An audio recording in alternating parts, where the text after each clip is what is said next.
हाँ, इधर का क्या हुआ? इसके अगली बार बोलूंगा नहीं मैं, मेरे को चाहिए ये। क्या रे darling? Settle down, settle down, settle down.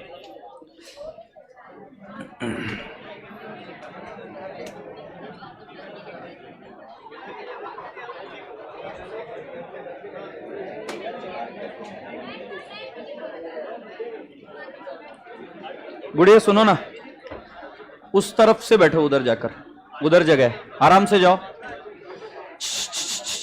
आराम से जाके बैठो उधर। उधर जगह है क्या बिल्ला? कौन है? करो तुम, करो, 2 मिनट दे दे मुझे, सेटल हो जाने दे क्लास। संतोष, जल्दी से फैन एंड सब चालू कराओ उधर, फैन एसी सब चालू कराओ, इधर के फैन एसी चालू कराओ। एसपीसी से कौन है इधर अभी? एसपीसी से कौन है? और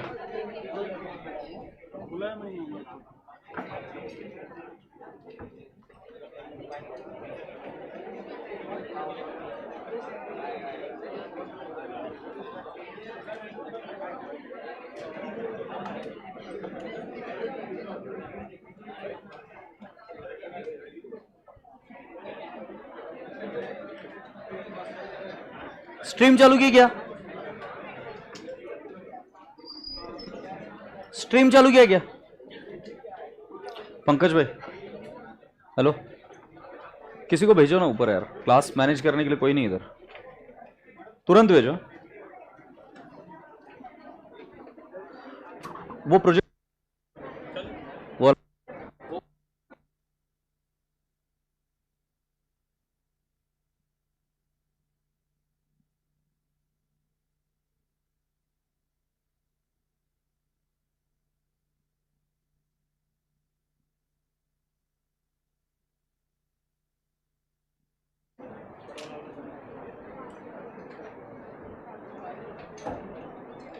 म्हणजे काय चालू आहे इकडे? बघणार कसे आहे इकडे तो?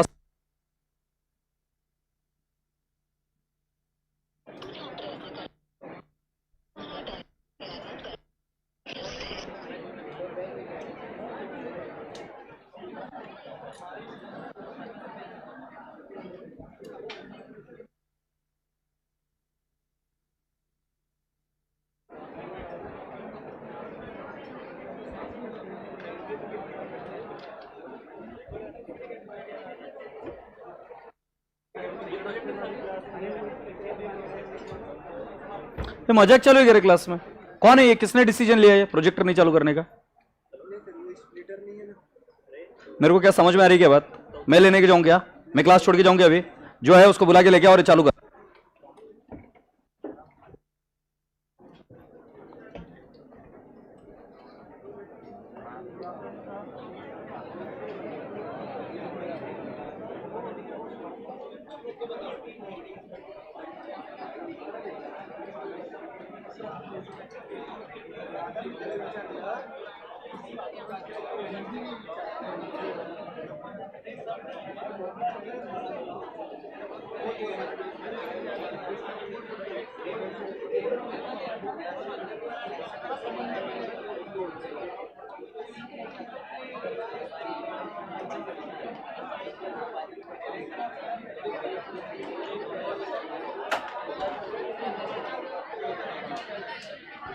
हेलो,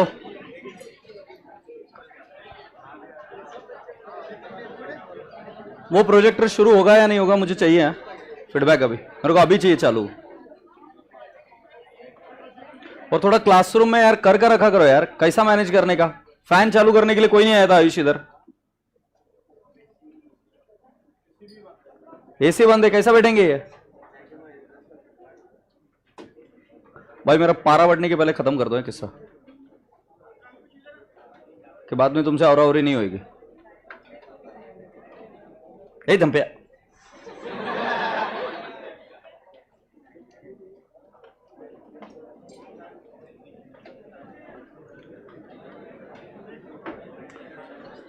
एक 2 मिनट रुक जाओ यार।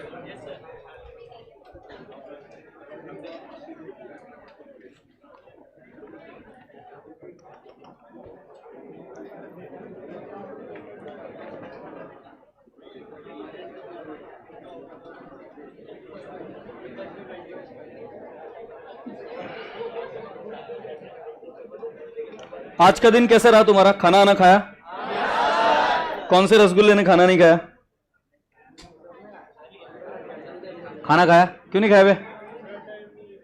टाइम कैसे नहीं मिलेगा? इतने टाइम में ही खाना पड़ता है। अभी क्या इधर माँ थोड़ी ना आगे खिलाएगी प्रेम से? खा ले लाला। क्या बोलती है माँ? गोपाल, ओमा, ठीक है। तो बाकी के रसगुल्लो, बाकी आप सभी लोग खाना खा के आए होंगे, ऐसी अपेक्षा रखता हूं। धीरे संतोष, धीरे धीरे। ए थोड़ी देर रुक जाओ यार, बच्चों को मैंने बताया था ना आज पैक होएगा क्लास, ऐसा हो गया है। मैं फिर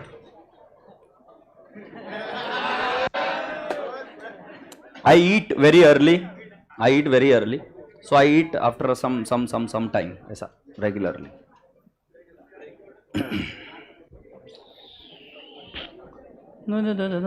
धीरे से, हाँ, किसी को लग नहीं जाए।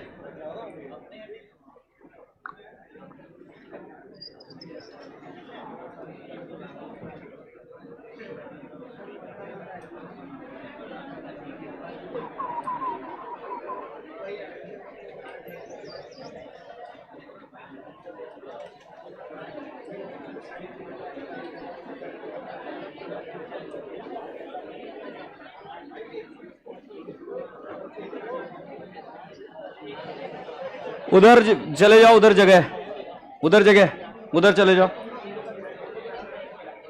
उधर चले जाओ, उधर जगह। अरे जाने मन उसके गोदी में बैठेगा क्या? जाना उधर जगह है। हाँ बैठ, गोदी में बैठ, उसके गोदी में बैठ जा बेटा, बिठा लेना अच्छे से। ले इधर भी पैक हो गया, अभी उधर ही बैठ। अरे बैठ, अभी इधर ही है, बैठ जा अभी इधर ही। चिप किया तेरे को बोला तब जा, तो तू गया नहीं।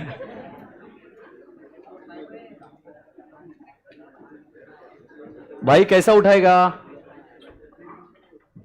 ये सुना ना, उधर के बच्चे तुम बाहर निकल जाओ ना प्लीज। वो नहीं नहीं, क्यों? घर में जो एकुलते एक है चले जाओ, जो दो चार है वो बैठे रहो उधर।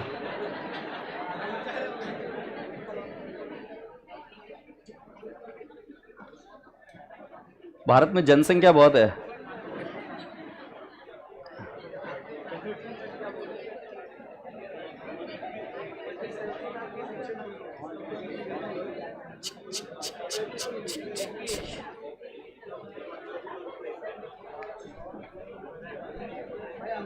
तू ही बे, पंजाब के मुंडो ना हानि करूंगा क्या? फिर सत श्री अकाल, सब बढ़िया?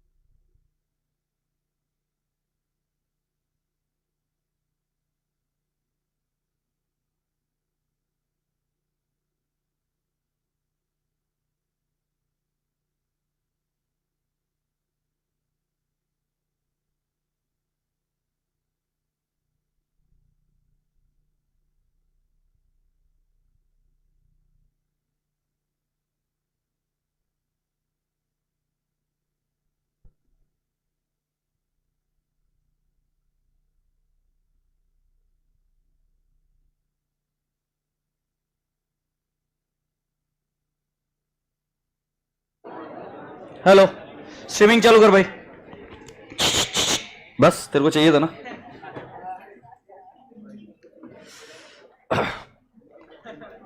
ऑलराइट,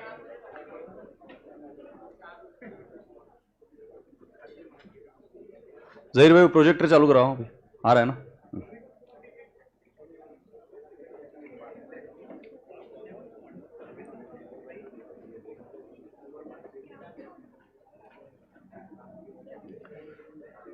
संतोष स्ट्रीमिंग चालू किया? अभी हो गया? ओके, सभी लोग सीधे बैठ जाओ। Everyone, everyone sit erect, let your spine be very very erect. Alright, loosen your shoulder, shoulder एकदम निवांत। ये बॉडी बिल्डर बहुत बढ़िया। चलो, जो जो बच्चा नहा धो के आया है, ब्रश करके आया है, एक सुंदर सी स्माइल चेहरे पर लेकर आ जाओ। Very good rasgulla, keep smiling, keep smiling. You need to remember this in your back of the mind. कोई भी छोड़ के चला गया होगा या छोड़ के चली गई होगी, ये वाली स्माइल कहीं पर भी गायब नहीं होनी चाहिए। और रोतलू लोग रहोगे तो छोड़ के जाएंगे। So keep smiling, okay, very good. अच्छा, बाकी ऑल सब बढ़िया, वेल, खाना आना हो गया है, कर गया, ठीक है। कुछ बच्चे अभी मुझे थोड़ी देर पहले बाहर मिले थे, तो उन सभी के बिहाफ पर मैं एक मैसेज सभी को पास ऑन करना चाहता हूं कि यदि आपकी वाइवा है या ओरल लेक्चर्स है, you can leave in between the class. Just make it a point that you need to sit on the edges. किसी को मतलब इसको बोलेगी, ये बोलने के मेरे को जाने का, तू भी उठ, ऐसा नहीं है, फिर इधर ही बैठे रहने का। तो बीच में से उठकर आप नहीं जा सकते, बट एडजस पे बैठो तो वहां से निकल कर जा सकते हो। Is that okay? So viva का बात मैंने क्लियर कर दिया, आप बीच में से जा सकते हो। मान लो अगर तुम्हारा 2-2.5 घंटे का लेक्चर है और तुम्हारी वाइवा 3 बजे या 4 बजे, what ever, so you can go in between the class also, but जितना हो सके उतना लेक्चर अटेंड कर लिया करो, ताकि जब आप घर पर भी जाकर देखो तो उसका आगे का ही पोर्शन आपको देखना पड़े। Point taken up clearly? Alright, so अभी आगे बढ़े। कुछ लेक्चर्स मिस हो जाएंगे, तो जैसे मैंने आपको उस दिन भी कहा था कि यूल गेट अ बैकअप, तो आने वाले समय में मैं आपका बैकअप अरेंज कराता हूं कि अगर मान लो कुछ लेक्चर्स आपके मिस हो गए, अभी जब जाओगे यहां से तो लेक्चर मिस हो जाएंगे ना, तो देखना कहां पे। सो देखने के लिए वो बैकअप अभी तुरंत अरेंज कराएंगे, तुरंत एज इन 1-2-3 दिन तो लगेंगे। और आज तुमको पता नहीं अच्छा लगेगा कि बुरा, मुझे नहीं पता, देखते हैं, मैं अभी तुमको बताता हूं। So today I am going to leave you little early. Oh, you feeling sad? Sit, okay okay okay okay. चैट्स कहां पढ़ने वाले हो? यहीं पे पढ़ने वाला हूं राजा बेटा जी, साहिल पाटिल, अभी इधर से ही करो सर। ठीक है ठीक है ठीक है ठीक है। सो सभी लोगों को मेरा प्यार भरा गुड आफ्टरनून। और अब आगे बढ़ते सर, हम भी है। अरे है रे बाबा, तू इधर एक बार आकर देखना मेरे को क्या लोचा है, उसके वजह से लोचा है, ठीक है। चलो आगे बढ़ते। ये लैग आ रहा है रे संतोष, क्लियरली जाके बोल, मुझे एसपीसी का एक बंदा इधर चाहिए अभी।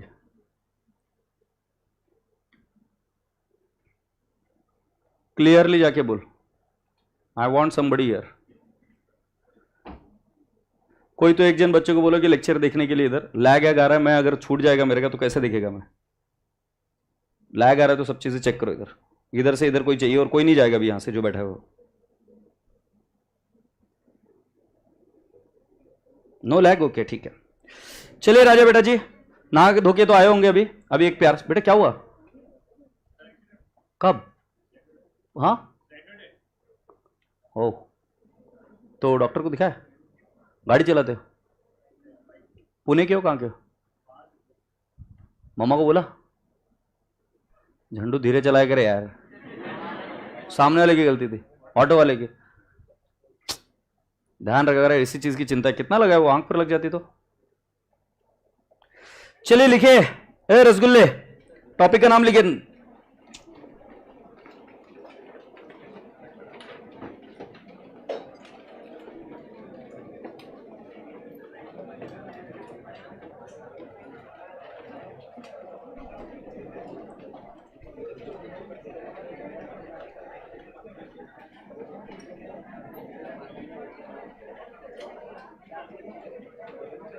इन्वेस्टमेंट अकाउंट, संतोष, ये संतोष, संतोष मेरे को ग्लोव देना वो। Investment account, okay. आशा करता हूं कि इस, हाँ क्या हो गया? जोर से बोल।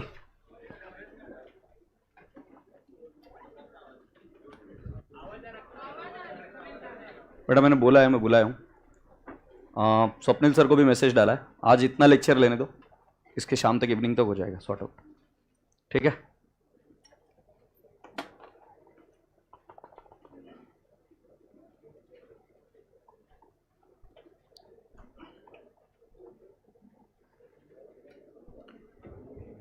ये थोड़ा सा प्रॉब्लम होता है रे कभी कभी अर्निंग की वजह से। हाँ, इन्वेस्टमेंट अकाउंट, ठीक है। इसके 2 हिस्से बनाओ। हिस्सा नंबर 1 आप लिखेंगे fixed income bearing security, fixed income bearing security. और दूसरा वाला लिखिए variable income bearing security, okay. In the bracket और एक चीज लिखिए राजा बेटा जी, it is called as AS13।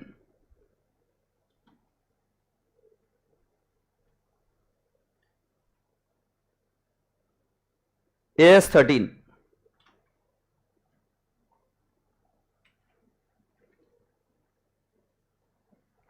AS13. So what are we studying? Accounting standard 13 पढ़ रहे हैं, और इसके अंदर दो पार्ट होता है, एक होता है फिक्स्ड इनकम बियरिंग सिक्योरिटी और दूसरा होता है वेरिएबल इनकम बियरिंग सिक्योरिटी. ध्यान रहे ये पूरा AS13 नहीं पढ़ रहे हम.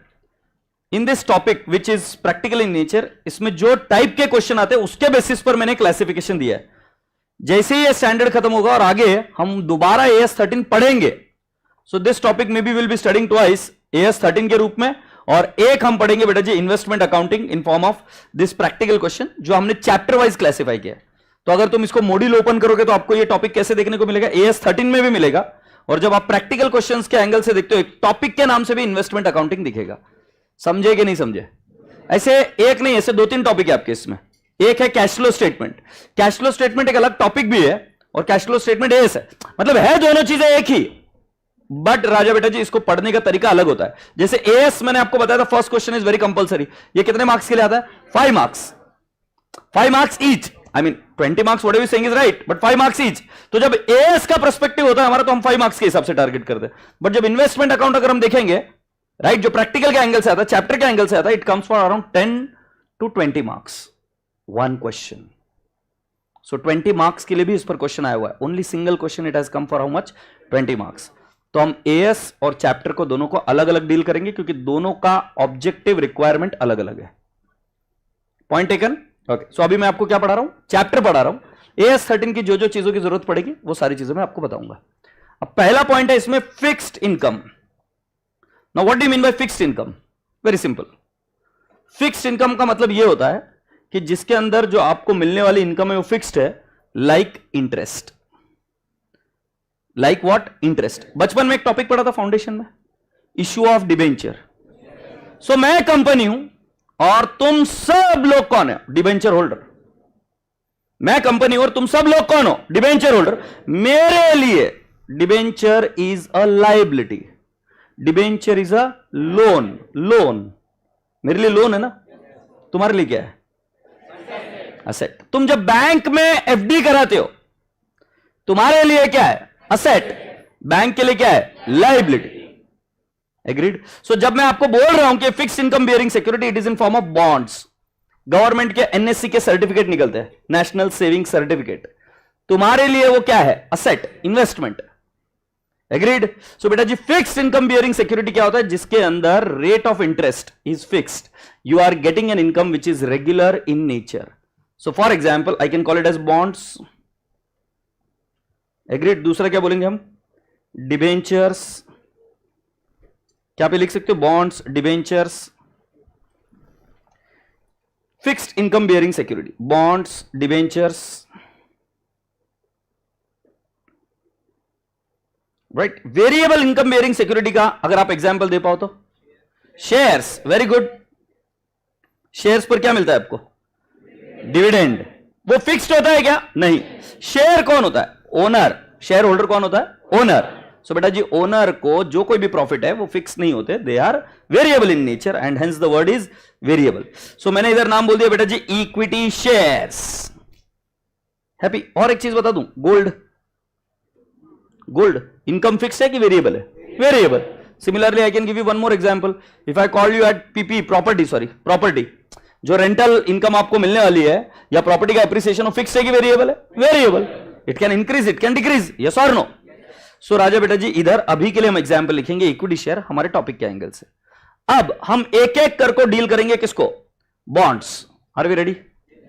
सो बेटा जी एक जब मैं ऐसा लिखता हूं 10% डिबेंचर, 10% डिबेंचर्स. कल तक तो सही चल रहा था, ये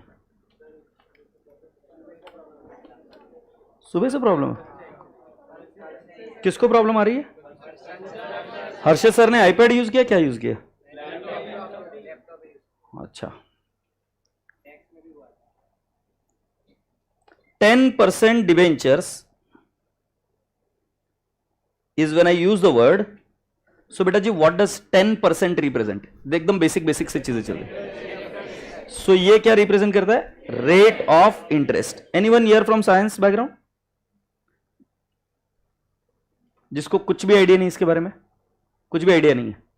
और कोई? हाँ, तो बेटा जी सुनना मेरी बात, तुमको थोड़ा सा आज समझने के लिए टाइम लगेगा, बट मैं इस तरीके से पढ़ाऊंगा, आप ध्यान रखना, आपको चीजें समझ में आ जाएगी। सो तुम 10% डिबेंचर जब मैं बोल रहा हूं तो तुमने समझना 10% एफडी। सो 10% एफडी बोला, इसका मतलब क्या है? आपको एफडी पर, फिक्स डिपॉजिट पर क्या मिलता है? Interest, you get an income. Agreed? So राजा बेटा जी 10% डिबेंचर जब मैं बोलता हूं तो 10% क्या है? Rate of interest. First point clear? अब ये रेट ऑफ इंटरेस्ट किस पर निकलता है? So then there are two concept, one is called as face value and the other one is called as issue price. One is what? Face value and the other one is called as issue price.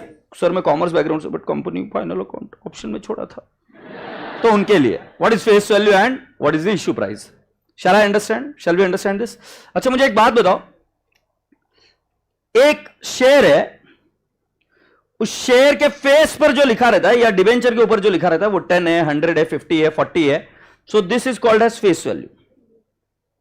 So face value कैसे बताया जाता है? देखो, a share of ₹10 each, of ₹10 each माने face value 10 है। A share of ₹100, of ₹100 means 100 rupees is face value. So पहली चीज क्या है कि जैसे ये मैं बोलूंगा अ करेंसी नोट ऑफ 500, तो इसके ऊपर कितना लिखा है फेस पर? 500। Next if I say you a currency note of 100, yes और नो, इस पर कितना लिखा हुआ है? 100, राइट। और फिर a currency note of face value of ₹2000। Do you understand? This is the face value. तो बेटा जी जो शेयर भी होता है वो ऐसे एक इंस्ट्रूमेंट होता है। एग्रीड? अब मान लो इस शेयर को ऐश्वर्या राय ने अपनी साइन कर दी। पहले सीधे बैठो तुम, फिर वो करने का, छोड़िए ऐसा नहीं। इस नोट पर ऐश्वर्या राय ने साइन कर दी, तो मुझे बताओ अब ये नोट कितने में जाएगा? 2 लाख। तू खरीद लेना, मैं तो नहीं खरीद रहा। सो मैं बोल रहा हूं कि अगर ऐश्वर्या ने इस पर साइन कर दिया तो कितने में जाएगा? 2 लाख रुपए में जा रहा है। एक एग्जाम्पल बता रहा हूं, यस और नो, ये बच्चा बोला। सो बेटा जी ए सुनना बे येड़े, सो ये 2000 क्या है? Face value. बट बेटा जी इसका इश्यू प्राइस क्या है? 2 लाख। मतलब ये 2 लाख में बिक रहा है। सौदा, व्यापार, व्यवहार ये किस पर होता है? आईपी पर, इश्यू प्राइस पर। सही है सर? मुझे एक बात बताओ, रिलायंस इंडस्ट्रीज के शेयर की प्राइस क्या है? 2300, 400 समथिंग लाइक दैट, यस और no? Now let me explain you कि उसकी फेस वैल्यू उतनी नहीं है। फेस वैल्यू क्या होता है? तो जब धीरूभाई अंबानी ने बिजनेस चालू किया था तो जितने में एक शेयर स्टार्ट किया था उसको बोलते फेस वैल्यू। कुछ दिनों पहले की बात है, तुमको पता है ये स्वप्निल भाई नहीं थे क्या उस दिन आए थे, वो बॉडी बिल्डर है ना? वो बॉडी बिल्डर को मैं 2011 में मिला। 2011 में स्वप्निल भाई का ऑफिस इतना हुआ करता था, ये देखो इतना, आधा, समझे? तो स्वप्निल भाई ने नया नया बिजनेस चालू किया था उस समय, स्वप्निल पटनी क्लासेस। और जब वो बिजनेस चालू किया था तो स्वप्निल भाई के पास में गया। स्वप्निल भाई ने, मैं तब सोलापुर से आया था, तो स्वप्निल पटनी को मैंने बोला था, मतलब आई सेड स्वप्निल भाई कि can we conduct business together? He said yes, why not. He offered me कि ठीक है 40% तुम लो। मैंने बोला कितने रुपए लगेंगे? 6 लाख रुपए लगे थे टोटल बिजनेस तब स्टार्ट करने के। 6 लाख इंटू 40% बताओ, देखो 2,40,000 रुपए का सौदा था, है नहीं? सो बोले 2,40,000 तुम लगाओ, मैं 3,60 लगाता है, धंधा शुरू करता है।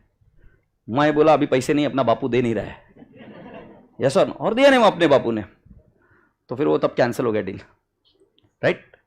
फिर मैं अभी परसों दिन बैठा था स्वप्निल भाई के साथ, and we are sitting together, we were having fun and all. और जब था तो मैंने स्वप्निल भाई को बोला, स्वप्निल भाई मूड में थे, स्वप्निल भाई सुनो ना, सुन रहे हो क्या तुम? स्वप्निल भाई सुनो ना, तुम उस समय 2,40,000 में कितना दे रहे थे मेरे को? 40%। अभी अपने को 40% नहीं चाहिए, अपन 4% का पार्टनर बनेगा, झुकेगा नहीं साला। 2,40,000 कितने में? 4% का पार्टनर बनेगा, देगा या नहीं देगा? 4% का पार्टनर बनेगा, अपन ने ऐसा बोला, राइट? और बोला झुकेगा नहीं, बट तुमको आगे का बता नहीं सकता स्वप्निल सर ने क्या किया। So Swapnil sir will he give me at 2,40,000? तो उस समय का जो रेट था वो फेस वैल्यू था, अब जो है वो इश्यू प्राइस है। तो जो तुम्हारा व्यापार होगा आज की तारीख में फेस वैल्यू पर नहीं होगा उस समय का, अब जो व्यापार होगा वो किस पर होगा? आईपी पर, इश्यू प्राइस पर होगा। क्या मेरी बात आपके भेजे में उतरी क्या? तो साला ससुरा फेस वैल्यू क्यों होता है सर? ये तो आपने जो कैपिटल लगाया होता है वो होता है, जो आपने पैसा बिजनेस में लगाया होता है वो होता है, या फिर जितने का आपने डेट लिया है, डिबेंचर लिया है, एफडी की है, वो होता है। यस और नो?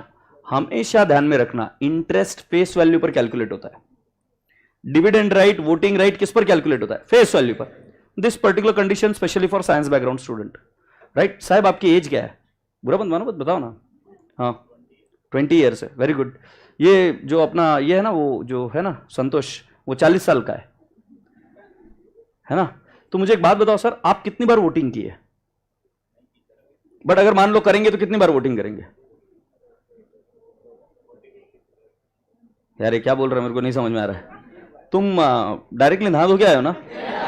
ऐसी क्या भाई की बातें कर रहे हो फिर तुमने वोटिंग की है क्या कभी? इधर वोटिंग कितने बच्चों ने की? ये देखो, ये हमारा भारत देश कहां आगे जाएगा। अच्छा तुम 18 साल के नीचे हो गया? हाँ इसलिए। अच्छा ठीक है, तू खड़ा हो जा। वोटिंग की तूने, अब तू मुझे बता कितनी बार वोटिंग करने को मिला? एक बार। तू 18 साल का तो एक बार। वो संतोष मेरे को आके पूछता सर मैं 36 साल का है, मैं 2 बार वोटिंग कर सकता है क्या? 18 प्लस 18। हंसो मत यार, कर सकता है क्या वो? नहीं, वो वोटिंग एक ही बार कर सकता है क्या? अच्छा अगर मान लो कोई 64 ईयर्स है, 62, 65, 90, वो 4 बार। समझो उसका राइट एक ही है ना, कुछ भी एज रहे। ठीक, बैठो। बचपन में एक कहानी है, बहुत फेमस है, देखते अभी तुमको समझ में आती है क्या? मैं तुम्हारे जितना था, फिर जल्दी जल्दी सीए बन गया, फिर मेरी बाइडी थी, उसके साथ में पिक्चर देखने को गया। तुम कैसे? I am talking something romantic and तुम वो कर रहे हो, this is good no. So we went for movie. अब मैं मूवी जब गया तब टिकट का रेट था 100 रुपीज। मूवी कौन देखता है बे?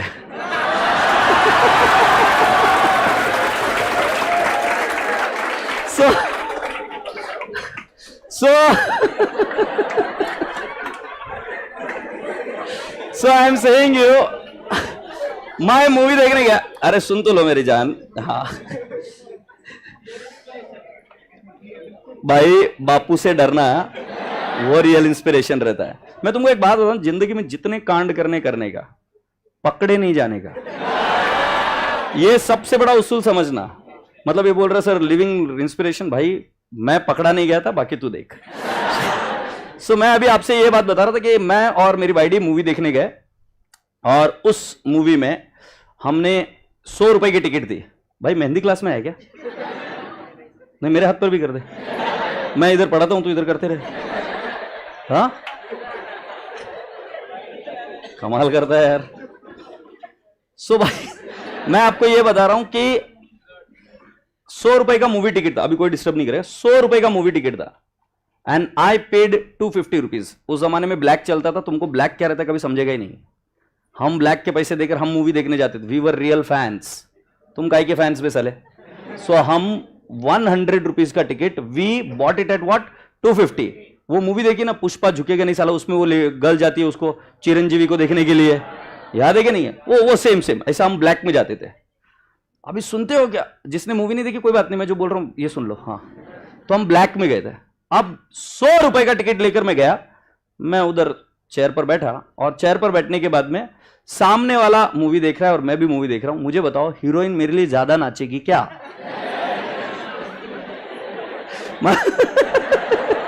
मैंने 100 रुपए में टिकट लिया, जिसने 100 रुपए में लिया उसके लिए भी उतना ही नाचेगी, और जिसने 250 में टिकट लिया उसके लिए भी उतना ही नाचेगी ना।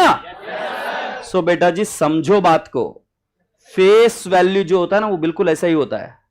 It only decides the dividend right, it only divides the voting right. So for example, if I say this guy has purchased a share for 1000 rupees, he has purchased the same shares 20 years ago for 100 rupees, and this guy has purchased the same share for 20 rupees and maybe 50 years ago, and she has purchased for 1500. Everyone will have single voting right. Everyone will get the dividend, जो उस पर मिलता है ना लाभांश, जो हम बोलते हैं जो प्रॉफिट मिलेगा, उन सभी को उनकी फेस वैल्यू पर मिलेगा। बट खरीदना व्यापार जो है ना, खरीदना बेचना, it happens on IP. So am I communicating clearly to you all? Have I communicated clearly to you कि फेस वैल्यू अलग होता है और आईपी अलग होता है। फेस वैल्यू वो होता है जिस पर डिविडेंड और वोटिंग राइट्स होते हैं, और राजा बेटा जी आईपी वो होता है जिसमें व्यापार और व्यवहार होता है। से यस। सो राजा बेटा जी लिख लीजिए, हेडिंग लिखिए, some terms in investment, some terms in investment, some terms in investment.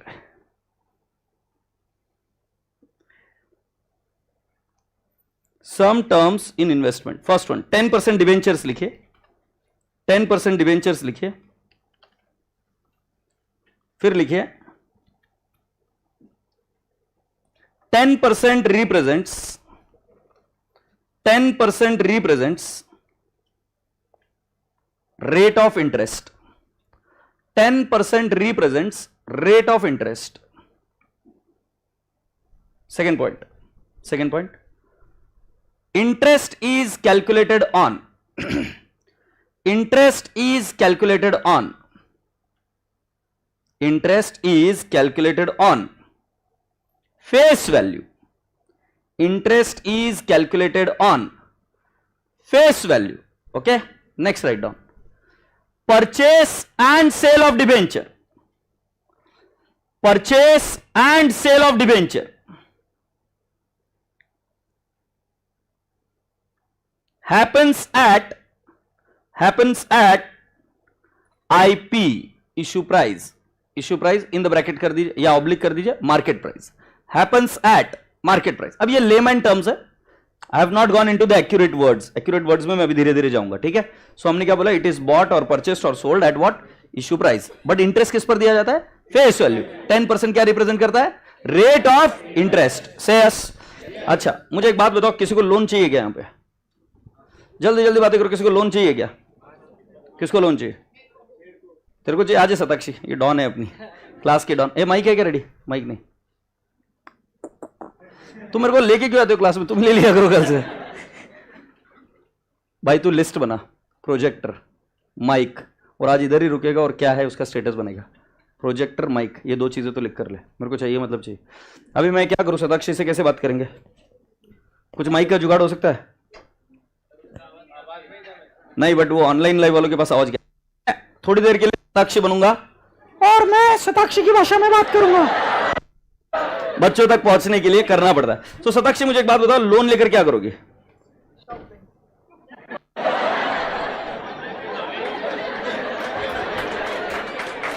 आइए गांव वालों और दोस्तों मिलिए लेडी विजय मल्ल्या। ये कहती है कि मैं पैसे लेकर, लोन लेकर, लोगों, गरीब लोगों से पैसे लेकर शॉपिंग करूंगी। दिस इज ऑल नॉनसेंस, बकवास। मुझे सच्ची सच्ची बताओ क्या करें, बिजनेस करो, कौन सा बिजनेस बेटा, रियल एस्टेट। Real estate. तो रियल एस्टेट कहां पे बाय करोगी, मुंबई। रियल एस्टेट मुंबई में बाय करेगी, आमची मुंबई।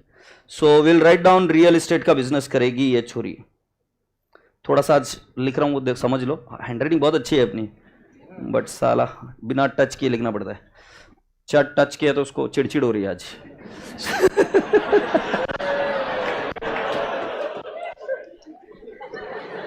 तुम्हारे मम्मी पापा को मालूम पड़ा ना, इससे जोक पर तुम हंसते हैं, उधर से मारेंगे तुमको, कैसे हो तुम।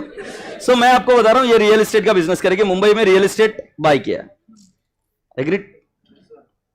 ये बाबा ये बंद हो गया है,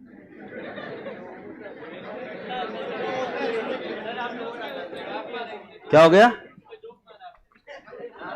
तो आगे है ना उसके ऊपर पंडित बनकर क्लियर कर दे, आजा कर दे तू। अब क्या हुआ बे, चालू हुआ ना। सो ये बिल्डिंग है भाई, ये बिल्डिंग है, इसके अंदर इन्वेस्टमेंट किया है और ये क्या करते हैं, बिल्डिंग बना बना कर बेचती है। एग्रीड? यस। किसी ने इस बिजनेस में इन्वेस्ट करना है, कौन कौन हाथ ऊपर करो, राइट राइट, और कौन है, और कोई तो थोड़ा सा नजदीक के बंदे को बुला लेते, नेपाल जाओ, नेपाल आया है अभी अपने पास। नेपाल का नाम क्या है, हाँ दीपक झा भाई, इधर खड़े रहो। क्या ये कवर हो रहा है क्या भाई? सो अपने पास आयला है नेपाल से दीपक झा, और मुंबई की आयली है अपने पास सताक्षी। मुंबई की जो सताक्षी है वो रियल एस्टेट में बिजनेस में इन्वेस्ट करती है, और ये भाई साहब ने पैसे डाले, कितने पैसे डाले, 10 करोड़। इस क्लास में मुझे लगता है मैं जो प्रेम से बातें कर रहा हूं 10 करोड़ में जीरो बता कितने होते हैं?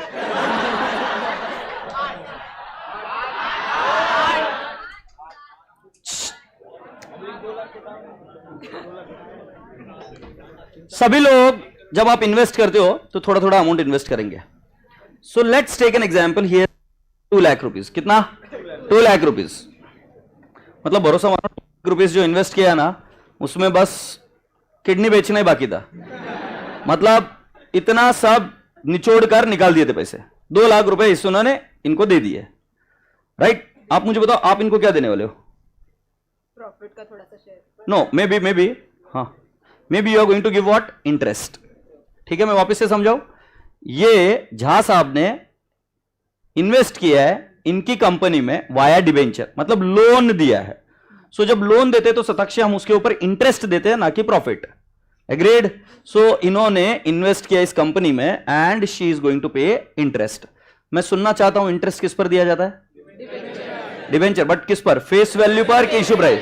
Face value. तो इन्होंने ऐसे डिबेंचर लिए. एग्रीड? कितने में लिए, क्या लिया, अभी वी आर नॉट इंटरेस्टेड.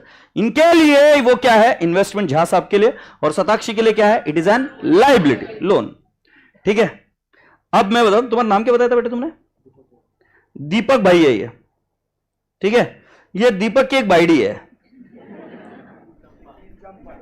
मुझे चंपा लिख दे. ठीक है, चंपा. सो ये चंपा है, ये दीपक की बाइडी है. Agreed? And both are dating each other. सच्चा घना प्यार है इनमें. फिर एक दिन वो चंपा, पता नहीं क्या हुआ, वो लहरा के बलखा के चल रही थी. पता नहीं किस बात की खुशी थी, जिस बात की भी खुशी रही होगी वो चल रही थी. और तभी यहां पर इसके साथ ट्रक के साथ हादसा होता है. और ओ नहीं, ट्रक को भी चोट लगी और चंपा को भी लगी. चंपा और ट्रक दोनों घायल है. ट्रक रिपेयरिंग हो रहा है और चंपा हॉस्पिटल में है. ठीक है, हॉस्पिटल में. अब तुम्हें पता भी है क्या हो रहा है? अरे सीरियस रहो, ये रो रहा है. चंपा बेड पर है. तो ये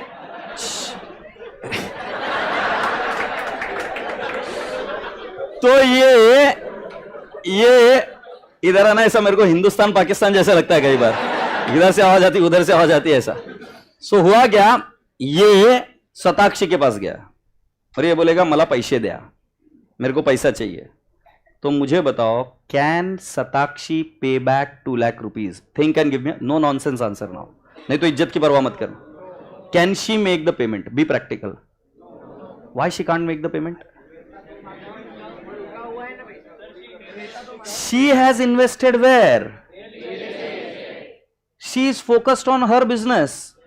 ये बोलेगा अभी तो बीमार थी, मैंने बहुत ज्यादा कॉम्प्लिकेटेड किस्सा किया. कल को ये छिछोर आके बोलेगा उसका बर्थडे गिफ्ट लेने का, पैसे दो. राइट? उसको सरप्राइज का बहुत शौक आ रहा है, कल बहुत चिल्लाई मेरे ऊपर, पैसे दो. मुझे बताओ कंपनी किस पर फोकस करेगी? Company will focus on business और company will focus on day to day. इसकी रिक्वायरमेंट क्या है, उसके हिसाब से पैसे दो. नो, ऐसा कुछ भी नहीं होता.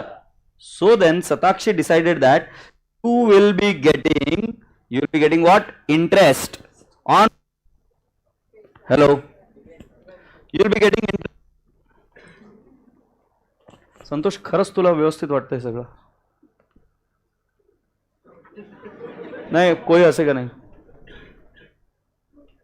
और तेरे को सही में सही लग रहा है? ये ऐसा होता था अपना क्लास? क्या चल रहा है? मतलब ये काम भी करना है तो फिर बता मेरे को, मैं करता हूं. मतलब ऐसा नहीं है. But what is this? आवाज नहीं आ रहा, कर रहा है, मतलब क्या है यार? आज ये दुरुस्त नहीं हुआ तो कल तुम्हारा देखो क्या करने का. मेरे को नहीं करना है ऐसा. तुम टेंशन मत लो, मैं है. हाँ, कहां तक बात चली थी अपनी? तो ये उन्होंने ड्यू डेट डिसाइड की. इसको दीदी क्या क्या डिसाइड किया इन्होंने? Due date. दीदी एग्रीड? Due date. मान लेते कि साल में हम 2 बार इंटरेस्ट देंगे. पहला वाला डेट है 30 सितंबर और दूसरा वाला तारीख है 31 मार्च. हो सकता है. सो बेटा जी मुझे बताओ अभी क्या डिसाइड हुआ है हमारा? Due date. अभी आप बैठो, है ना।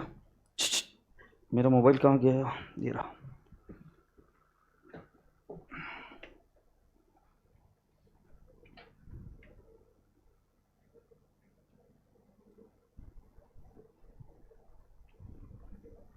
Can you give me some time? I'll be back, है ना. Just let me see what I can do.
Hello hello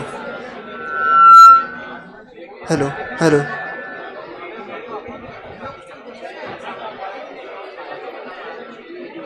hello hello hello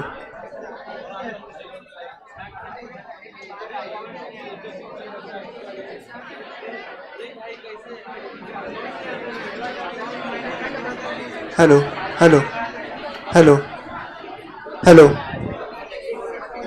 hello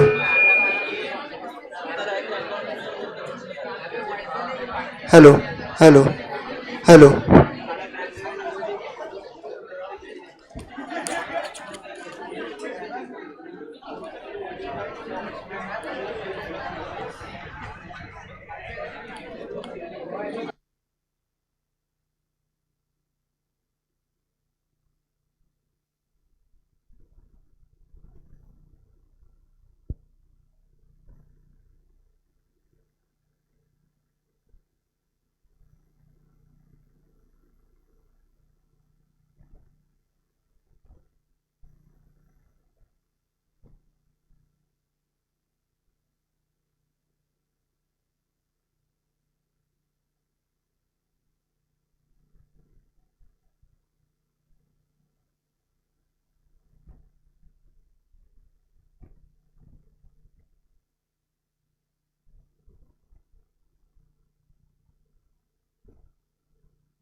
hello.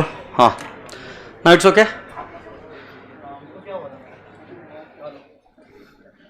Hello relax. चलते.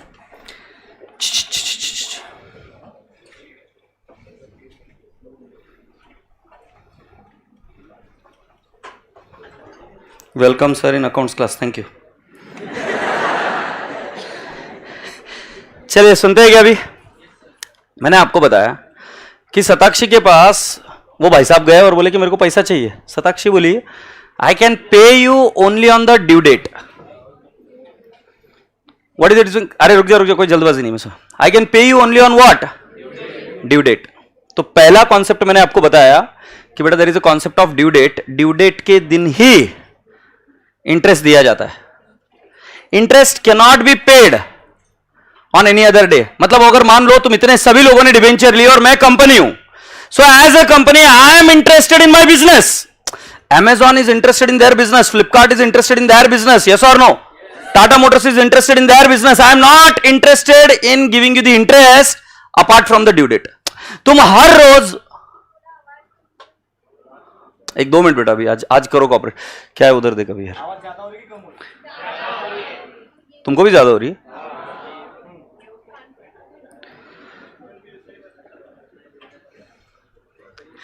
मैं वापस फ्लो में आता हूं, प्लीज मेरी एक बार कॉन्सेप्ट खत्म हो जाने के बाद में जो मैया करनी कर लेना, तो थोड़ी देर रुक जाया करो। सुनो, कहां तक गाड़ी पहुंची थी अपनी? तो everyone is interested in what their business, they are not interested in what कि आप किसी भी दिन जाओगे उनको बॉदर करोगे कि और क्या बोलोगे कि मुझे इंटरेस्ट दो, थम्स अप। सपोज मैं अभी इधर पढ़ा रहा हूं, तो अगर मान लो कोई आदमी आएगा संतोष, और वो संतोष आकर मुझे बोलेगा कि सर मेरी सैलरी दो, तुम फील कर पा रहे हो? तुम मान लो किसी के साथ में बैठे हो, तुम्हारे घर में कोई तुम्हारे ही मेहमान है, क्लोज फ्रेंड है, फ्रेंड ही है, हैप्पी, फीलिंग गुड एवरीवन, तुम्हारा कोई फ्रेंड या फ्रेंड ही है, और तभी तुम्हारी काम वाली बाई आती है तुम्हारे पास में और बोलती है मला माझे माझे पैसे द्या। तुम पैसे क्यों नहीं देते हो? तो मुझे बताओ तुम्हें अच्छा लगेगा बुरा? तो मैंने एक पॉइंट तो तुम्हारे दिमाग में डाल दिया कि पैसा रियल लाइफ में जब चाहिए तब नहीं मिलता है। संतोष को सैलरी उसकी ड्यू डेट को मिलती है, तुम्हारे पापा को सैलरी ड्यू डेट को मिलती है, यस और नो? इलेक्ट्रिसिटी बिल हम ड्यू डेट को भरते हैं। ऐसा नहीं कि आज इलेक्ट्रिसिटी यूज किया आज पेमेंट करो, नहीं। हम जो दूध वाले का बिल है वो भी कब भरते हैं? ड्यू डेट के दिन भरते हैं। ड्यू डेट मतलब एक ऐसी कोई डेट जो कॉन्ट्रेक्चुअली हम डिसाइड करते हैं कि इस दिन हम पेमेंट करेंगे। तो क्या ड्यू डेट आपके भेजे में घुसी? क्या होती है ड्यू डेट? यस। अब बेटा जी मैं आपको यह बोल रहा हूं, व्यापार व्यवहार इसके बीच में हर जगह हो रहा है। Buying and selling is happening when? Every time it is happening, yes और नो? अब तुम्हें शताक्षी की एक मेजर प्रॉब्लम याद आ रही है क्या? I don't know if you are remembering. Shatakshi के पास जितना भी पैसा आया था वो कहां लगा दिया था उसने? बिल्डिंग्स। ये दिख रही है बिल्डिंग, इधर बिल्डिंग दिख रही है। अब ये जो बिल्डिंग है तुमने पैसा लगाया हुआ है, ये पैसा इस बिल्डिंग में चला गया। ये बंदा बोलता है कि मेरे 10,000 रुपए लगे हुए हैं, मेरे को दो, तो इसको क्या बोलूंगा? ये रेती बालू ले जाए तेरे 10,000 रुपए। I can not do that, right? तो इसको पैसे की जरूरत आ सकती है। अब इसको पैसे की जरूरत आएगी तो ये पैसा उसको मिलना चाहिए ना, नहीं तो लोग कंपनीज में अगर इन्वेस्ट नहीं करेंगे ना तो भारत में जॉब अपॉर्चुनिटीज क्रिएट नहीं होंगी, कैपिटलाइजेशन ऑफ सेविंग्स नहीं होगी, तो इसको एग्जिट तो देना पड़ेगा। तुम्हें पता है शेयर मार्केट भी ऐसे ही बिहेव करता है। शेयर मार्केट में मुझे बताओ, तुमने बचपन में पढ़ा होगा share capital, he is the owner. उसका पेमेंट कब होता है? सबसे लास्ट में। और उसको पेमेंट जो होता है डिविडेंड, वो भी गारंटीड नहीं होता है। उसके बावजूद लोग शेयर्स में इन्वेस्ट करते, क्यों? क्योंकि उसमें एग्जिट है। एग्जिट पता है कहां है? शेयर मार्केट में। तुमको पैसे की जरूरत है तो तुमको पैसा चाहिए तो तुमको क्या करना पड़ेगा? शेयर मार्केट जाके बेच सकते हैं ना। वैसे ही डिबेंचर बॉन्ड्स का भी होता है, वैसे ही डिबेंचर और बॉन्ड्स का भी होता है। सर समझाओ अभी जरा एक बार ध्यान से सुनना। ये यहां पर झा सर थे, यहां पर कौन थी? शताक्षी थी। शताक्षी ने क्या करके रखा था? सारा पैसा इन्वेस्ट करके रखा था बिल्डिंग्स में। बिल्डिंग्स दिख रही है तुम्हें? अब जब कोई व्यक्ति आएगा कंपनी के पास तो कंपनी पैसा नहीं दे सकती, बट ये बॉन्ड्स अगर हम लिस्ट करा दे किसी एक मार्केट में, जिसको हम बीएससी एनएससी जैसे बोलते हैं, वैसे अगर हम किसी एक मार्केट में उसको लिस्ट करा दे जहां पर बहुत सारे लोग बाय सेल कर रहे हैं, तो जो बाय कर रहा है एग्रीड, वो सेलर को पैसे दे देगा, यस और नो? तो जब चंपा बीमार पड़ी थी और अभी इसको पैसे चाहिए तो शताक्षी नहीं दे रही है, बट ये ऐसा तो कर सकता है ना कि उस मार्केट में जाके वो किसी को बेच दे, भले कम ज्यादा पैसा है बट उसको पैसा तो मिले, यस और no? Now here is the catch. यहां तक स्टोरी समझ में आई? यहां पर कैच है। तो मुझे बताओ, मैंने आपको क्या बताया? शताक्षी पैसे कब देगी? मुझे आवाज नहीं, तुम मरे मरे बात करते हो। वेरी गुड, ड्यू डेट के दिन। और व्यापार व्यवहार कब कब हो रहा है? Every day it is happening. अब every day it is happening now, that is creating a serious problem. What is that? Let me explain you. मैं बचपन में एक आदमी को जानता हूं, सच्ची घटनाओं पर आधारित। एक बच्चा था मेरे पास और वो था बहुत गरीब फैमिली से। तो मैं बोलता हूं कि क्या करते हो? तो तुम बोले कि मैं पेंटर के हाथ के नीचे काम करता हूं। किसके नीचे काम करता हूं? हाथ के नीचे काम करता हूं, पेंटर के हाथ के नीचे काम करता हूं। I said okay. So this guy, I asked him how much do you get? So ये बोलता है कि हजेरी के 100 रुपीज मिलते हैं। हजेरी के 100 रुपीज मतलब एवरी डे तुमने 1000 रहने का, उसके कितने? 100 रुपीज प्रेजेंट। हाँ प्रेजेंट। और हुआ क्या कि he had to be regular for 1 month, continue पूरा 1 महीना रेगुलर रहना, बट उसको पढ़ना भी था। So sometimes he used to go in his free time and sometimes he could not go. और जब वो नहीं जा सकता था, then he had another friend who used to go on behalf of him. मतलब या तो वो आदमी जाएगा ए, और अगर ए नहीं गया तो कौन जाएगा? B. Now I am asking a simple question. वो सामने वाला आदमी क्या बोलता था कि मैं तुमको पैसा पूरे महीने का एक साथ दूंगा, राइट? और पूरे महीने का पैसा he used to pay it on 1st of next month. So ये बनी हमारी ड्यू डेट। मतलब वो मुझे बताओ, जो कॉन्ट्रैक्टर है वो पैसा कब देगा? Due date. वो है शताक्षी। सारा पैसा कब दिया जाएगा? On due date. क्लियर? अब मैं आपसे पूछता हूं बेटा जी, इसके 2 हिस्से करते हैं। एक A has been present for 20 days and B has been present for 10 days। The amount received is 3000 rupees. कैसे बटेगी मुझे बता दो। मतलब ए को कितना मिलेगा, बी को कितना मिलेगा? Am I talking our great science? Such nonsense, common sense वाली चीज है। वापिस से रिपीट करूं, मुझे एक बात बताओ, कॉन्ट्रैक्टर कौन सी तारीख को पैसा देता है? Due date. ये mutually decided date, contract date. Happy? First point. Point number 2, the work was done by how many people? 2। What was A and B? तो बेटा जी पैसा भी किसको मिलना चाहिए? ए और बी को, दोनों को। ए ने कितने दिन काम किया? 20 days। उसको कितना मिलना चाहिए? 2000। बी ने कितने दिन काम किया? 10 days। उसको कितना मिलना चाहिए? Am I communicating clearly? So इसको मिलेगा 2000 और 1000। बेटा जी अब समझने की कोशिश करो, जो अभी आपने किया वो था एक्रूअल कॉन्सेप्ट। तो science background student, you don't have to worry, I have taught you accrual concept कि जिसको जितना एक्रू हुआ उसको उतना मिलना चाहिए। जिसका जितना एक्रू हुआ उसको उतना मिलना चाहिए। So let me explain in the same manner. अब मैं आपके सामने रख रहा हूं एक डे, ये इधर है ड्यू डेट। इस डेट के दिन तुम्हारे डिवेंचर डिबेंचर थे, तुमको इंटरेस्ट मिला। Happy? Yes. Smiling face. Are you happy? Yes. Now I am telling you, you are the next. अच्छा ड्यू डेट कौन सी थी? 30 सितंबर की थी, राइट? और अगली डेट कौन सी है? 31 मार्च। 31 मार्च को भी आपका क्या है? Due date. और इस ड्यू डेट के दिन आपको क्या मिलेगा? इंटरेस्ट। से यस और नो? 31 मार्च को आपको क्या मिलने वाला है? Interest. Am I communicating clearly? Yes. Take deep breaths and now try and understand a very logical and simple question.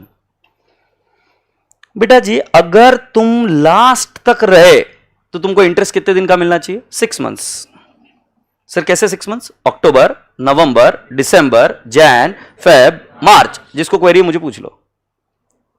Shall I repeat it again? तुमको इंटरेस्ट कब मिला? 30 सितंबर। क्यों? वो ड्यू डेट थी।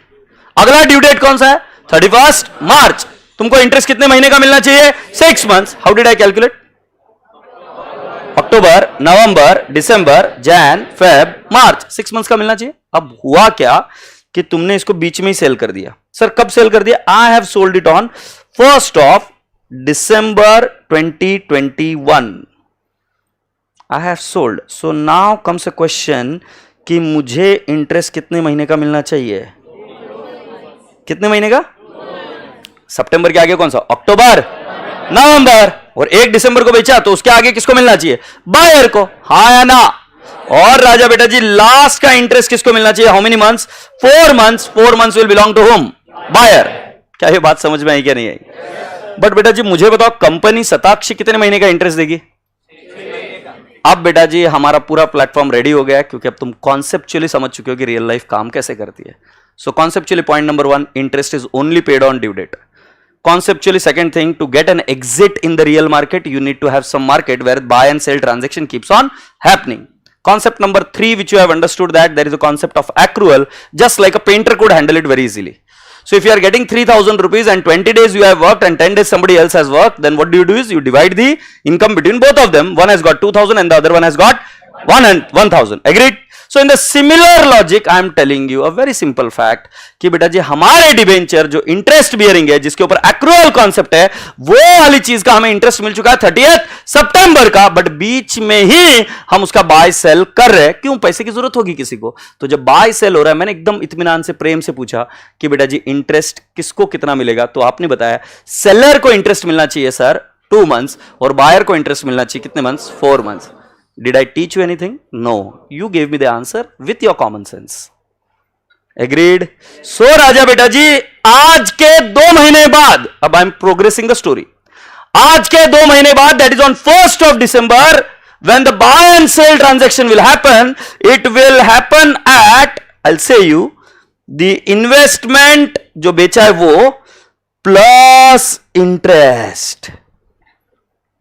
मतलब सामने वाला आदमी क्या क्या मांग रहा है सामने वाले आदमी से? मतलब जो सेलर है, what is asking, he is saying give me the amount of my investment, that is debenture, plus he is saying me give me interest of 2 months. Yes और no? And this is the total cash he is expecting. Shall I say you? मैं seller हूं, सामने वाला आदमी buyer है, तो seller buyer को बोलता है कि साहेब सुनो, आप मुझे इन्वेस्टमेंट का पैसा दोगे और साथ साथ दोगे 2 महीने का इंटरेस्ट. यस और नो? भले ये कुछ भी हो, सब्सटेंस ओवर फॉर्म में ऐसा है. ठीक है, let me ask you a simple question again, very simple. एक कौ है,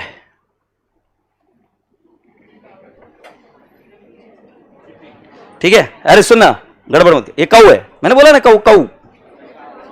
मुझे बताओ ये कितने रुपए की है? जो मन में आ रहा है बता दो. 10,000. बस ऐसे ही फेंकना. अब मैं बता रहा हूं ये दूसरी कौ है, सेम बट इसके अंदर एक छोटा सा बेबी है. एग्रीड? अब मुझे बताओ ये ऊपर वाली कौ 10,000 की है, नीचे वाली कितने की है? 20,000. नहीं तो भी कैन आई नॉट से 13,000? ज्यादा है. वाई? अरे आवाज नहीं आ रही यार. और एक आने वाला. Very good. सो राजा बेटा जी मैं आपको बोल रहा हूं कि सामने जब तुम जाओगे और उसको पूछोगे कि काऊ कितने में दी, तो वो ये नहीं बोलेगा बच्चे का इतना और काऊ का इतना. वो सीधी सिर्फ काऊ की प्राइस देगा 13,000 कि मुझे 13,000 कैश चाहिए. जो बेनिफिट आया वो तेरा. Happy? So boys and girls, here we go and let me explain you. ये कॉन्सेप्ट, कैश को यहां पर हम बोलते हैं कम इंटरेस्ट. जो आपको कैश मिलेगी उसको हम क्या बोलेंगे? Cum interest. Now you will ask me what is cum interest. Cum interest is nothing but cumulative of interest. बोलो तो जरा एक बार. Cumulative of interest. उसके अंदर इंटरेस्ट जुड़ा हुआ है, तो उसके अंदर कौन सी प्राइस है? इन्वेस्टमेंट की प्राइस है और क्या है? इंटरेस्ट की. और दूसरा, इन्वेस्टमेंट माने एक्स इंटरेस्ट. एक्स जो तुम सोच रहे हो वो नहीं, एक्सक्लूडिंग इंटरेस्ट. इन्वेस्टमेंट माने क्या? Ex interest, excluding interest. और जो इंटरेस्ट है ये हम बोलेंगे अक्रूड इंटरेस्ट. मतलब जितना इंटरेस्ट मुझे बिलोंग करता है. How many months? 2 months.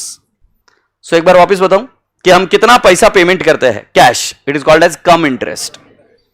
किसके लिए पेमेंट करते हैं? Investment plus interest. जो इन्वेस्टमेंट है उस प्राइस को हम नाम देते हैं एक्स इंटरेस्ट, और जो इंटरेस्ट है that is nothing but accrued interest. Say yes? Yes sir. So write down boys and girls along with me. Write down along with me.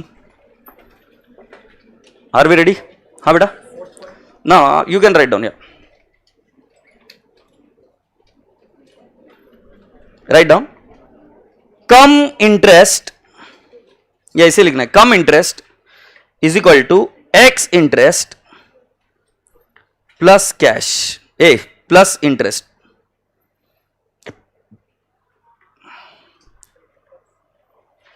Come interest is equal to X interest plus interest. Agreed? Online live क्या बात clear है क्या? Cum interest is equal to ex interest plus interest. अब मेरी बात सुनो, cash हमेशा इसको फॉलो करेगा।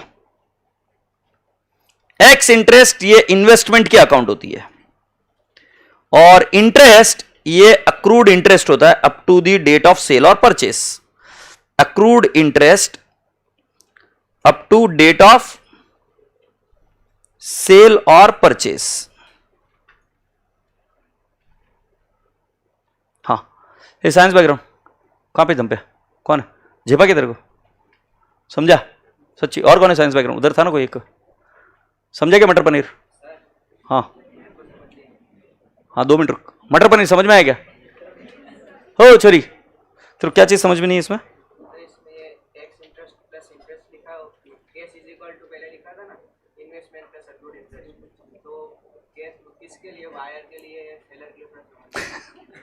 तू बॉर्नविटा खरीदा है क्या कभी जिंदगी में? कितने में खरीदा? 10 वाला। तो किसका प्राइस है 10 वाला, बायर का कि सेलर का? बायर पे करता है बे। हाँ, तो किसके लिए प्राइस है 10 रुपए, बायर के लिए कि सेलर के लिए? बायर क्या, सेलर के लिए भी 10 रुपए ही है, क्या फर्क पड़ता है? मैं ये बोल रहा हूं कितने में सौदा हुआ, 10 रुपए में। तू पूछ रहा है बायर के लिए कितना, 10 रुपए, सेलर के लिए कितना, 10 रुपए। तो तू ये पूछ रहा है किसके लिए, किसके लिए गया सौदा इतने में हो रहा है?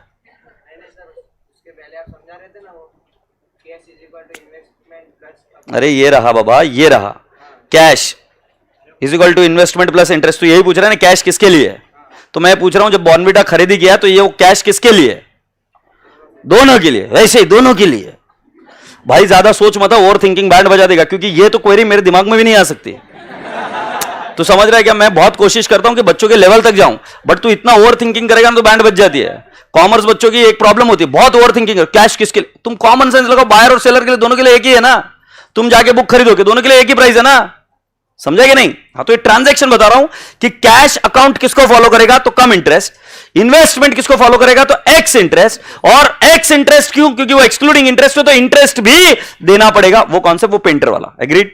Yes. So I hope everyone has understood. Agreed? Can I proceed now? बेटा, इन्वेस्टमेंट क्या है? असेट है, लाइबिलिटी है, इनकम है, एक्सपेंस है, कैपिटल। साइंस बैकग्राउंड बच्चों ये तो समझ में आ जाता है कि इन्वेस्टमेंट क्या है। असेट है, मेरे पास गोल्ड है, असेट है। मेरे पास घर है, असेट है। मेरे पास शेयर्स है, असेट है। Point 1 clear. पॉइंट 2, असेट को डेबिट बैलेंस होता है। तुम पूछो क्यों? रूल है। Electron has got negative charge, why? Rule है। So science background you can not argue with me. ऐसा कैसा, ऐसा है, ये रूल है। These are some of the principles of account. So मैं बोल रहा हूं असेट को डेबिट बैलेंस है। एग्रीड? यस। शक्कर को कौन सा बैलेंस है? मीठा, तुम्हारे जैसा। पराठे को कौन सा बैलेंस है तुम्हारा इसमें? करारा। ठीक है, करारा, whatever. I am just trying to explain you कि तुम्हारे कोई बैलेंसेस है। जैसे शक्कर कैसे होती है? मीठी होती है। असेट कैसे होता है? डेबिट बैलेंस होता है। तो मुझे बताओ, और शक्कर डाली तो क्या होगा? और मीठा होगा ना। वैसे ही और असेट डाली तो असेट क्या होगा?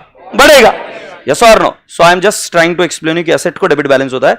जब मैं इन्वेस्टमेंट बाय करता हूं तो मैं एंट्री करूंगा investment account debit to cash oblique bank account. Say yes? और मैं इधर लिखूंगा, ये एंट्री आपको सिखाई गई थी सुंदर टीचर द्वारा। झूठ बोलती थी सुंदर टीचर। सुंदर टीचर क्यों झूठ बोलती थी पता है क्या? ये कैश क्या पे कर रहा है? It is paying 2 things, one is investment and the other one is what? Interest. And which interest? Accrued interest. ये तो अभी थोड़ी देर पहले हमने बात करी। सही है सर? नो? सो राजा बेटे, अरे बराबर है ना बात करा। कैश किसको फॉलो करता है? देखो, कैश फॉलो करता है कम इंटरेस्ट को। कम इंटरेस्ट मतलब क्या? Ex interest plus interest. यही चीज मैंने ऊपर भी बताई थी, cash is equal to investment plus interest. क्योंकि बाय सेल कब होता है? ड्यू डेट के बीच में कभी भी होता है। बट ड्यू डेट के बीच में कभी भी हुआ तो जो इंटरेस्ट जिसको बिलोंग करेगा उसको ही मिलना चाहिए। तो जो सौदा होता है वो किस पर होता है? कैश, जिसमें इन्वेस्टमेंट की भी अमाउंट देते हैं और किसका देते हैं? जो अभी तक का एक्रूड इंटरेस्ट है वो। यस और नो? सो बेटा जी, जो सुंदर टीचर बचपन में एंट्री सिखाती थी ना, investment to cash oblique bank, वो झूठ है। एक्चुअल वो एंट्री अभी चेंज हो रही है और वो एंट्री बनी investment account debit, in the bracket I will write down x interest. तुम बोलोगे इसको डेबिट क्यों किया? क्योंकि इन्वेस्टमेंट को कौन सा बैलेंस होता है? डेबिट। जब वो बढ़ रहा है तो हम उसको क्या करेंगे? डेबिट। फिर मैं लिखूंगा interest account debit, in the bracket क्या लिखूंगा? Accrued interest. और फिर क्या कर दूंगा? To cash oblique bank account क्या कर दूंगा? Cum interest. Have you all understood the entry? बस समझ लो, तुम्हारे पास जो कॉन्सेप्ट्स आया है उन कॉन्सेप्ट से तुम अब इसको बहुत बेहतरीन बिल्ड कर दोगे और पूरा इन्वेस्टमेंट अकाउंट बना लोगे. तो मैं पूछना शुरू करूं? सुंदर टीचर ने बचपन में इन्वेस्टमेंट की एंट्री कैसे सिखाई? Investment to cash. तुम क्या येड़े थे? इन्वेस्टमेंट टू कैश बोल देते. फाइनल अकाउंट में तो तुम कितने येड़े बने होंगे. वहां पर देखते थे 10% इन्वेस्टमेंट, तुम बोलते थे, चिल्लाते थे, माँ हिडन एडजस्टमेंट हिडन एडजस्टमेंट. फिर माँ भी बोलती थी जाके देखो इंटरेस्ट कितना है. तुम निकालते थे मैम 6 मंथ्स का ही है मैम. फिर मैम बोलती थी और 6 महीने का ऐड कर दो. किस पर ऐड करते थे मालूम? कितने गधेड़े थे. जो इन्वेस्टमेंट की अमाउंट रहती थी उसी पर कर देते थे. आज जाके पता चला कि साला इंटरेस्ट उस पर निकलता ही नहीं था. सुंदर टीचर झूठ बोलती थी. इंटरेस्ट एक्चुअली किस पर निकलता है मैं सुनना चाहता हूं पूरी क्लास. वहां मजा नहीं है. Face value. आगे जाकर तुम सुंदर टीचर मत बनना, ध्यान रहे. Interest is calculated on face value. Point 1 taken clearly? Yes. फिर सेकंड चीज आपको पता चली कि भाई साहब जो पेमेंट किया जाता है उसमें किसका किसका पेमेंट किया जाता है. आवाज नहीं आ रही है. आवाज ही नहीं आ रही है. इन्वेस्टमेंट और क्या? इंटरेस्ट का. इंटरेस्ट कौन सा? Accrued interest. तुम्हें आज ये लॉजिक भी पता चला कि सर इंटरेस्ट अक्रूड कैसे हो गया. अक्रूड इंटरेस्ट इसलिए हो गया बेटा कि क्योंकि ट्रांजैक्शन ड्यू डेट के बीच में कभी भी होती है और कंपनी कब इंटरेस्ट देती है? Only on due date. कभी भी इंटरेस्ट मिलता है ऐसा बकवास है. ऐसा होता ही नहीं. एक भी ट्रांजैक्शन नहीं होती. तुमने कॉन्ट्रैक्ट एक्ट पढ़ा? नहीं होता है ऐसा भाई साहब. किसी को सैलरी भी मिलती है तो ड्यू डेट के दिन ही मिलती है. Happy? Now will progress to the third part and I said you. तो फिर एंट्री कैसे बनेगी? तो हमारी एंट्री बनेगी investment account debit which price. मैं जाऊंगा नहीं आगे, मुझे मजा नहीं आ रहा, तुम बोर कर रहे हो. Interest account debit which amount? अबे इंटरेस्ट पूछ रहा हूं. Accrued interest. सो वापिस से investment account debit which price? Interest account debit which price? Accrued interest. To cash account which price? One more time can we do it? एक बार जोश भर लो, सीधे बैठ जाओ. हाँ. Investment account debit which price? Interest account debit which price? To cash oblique bank which price? Thumbs up. भारी भारी भारी. ये एंट्री एक बार लिख कर ले लो बेटा. ये ली क्या आपने एंट्री? कितने बच्चों को लिखना बाकी है? हाँ, राइट इट डाउन.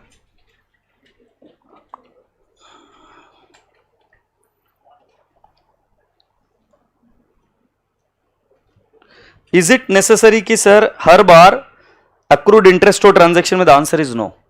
हर बार ट्रांजैक्शन में अक्रूड इंटरेस्ट होने की जरूरत नहीं है. बट ये थोड़ी सी कॉम्प्लिकेटेड चीज है, आगे देखेंगे हम नेक्स्ट लेवल पर.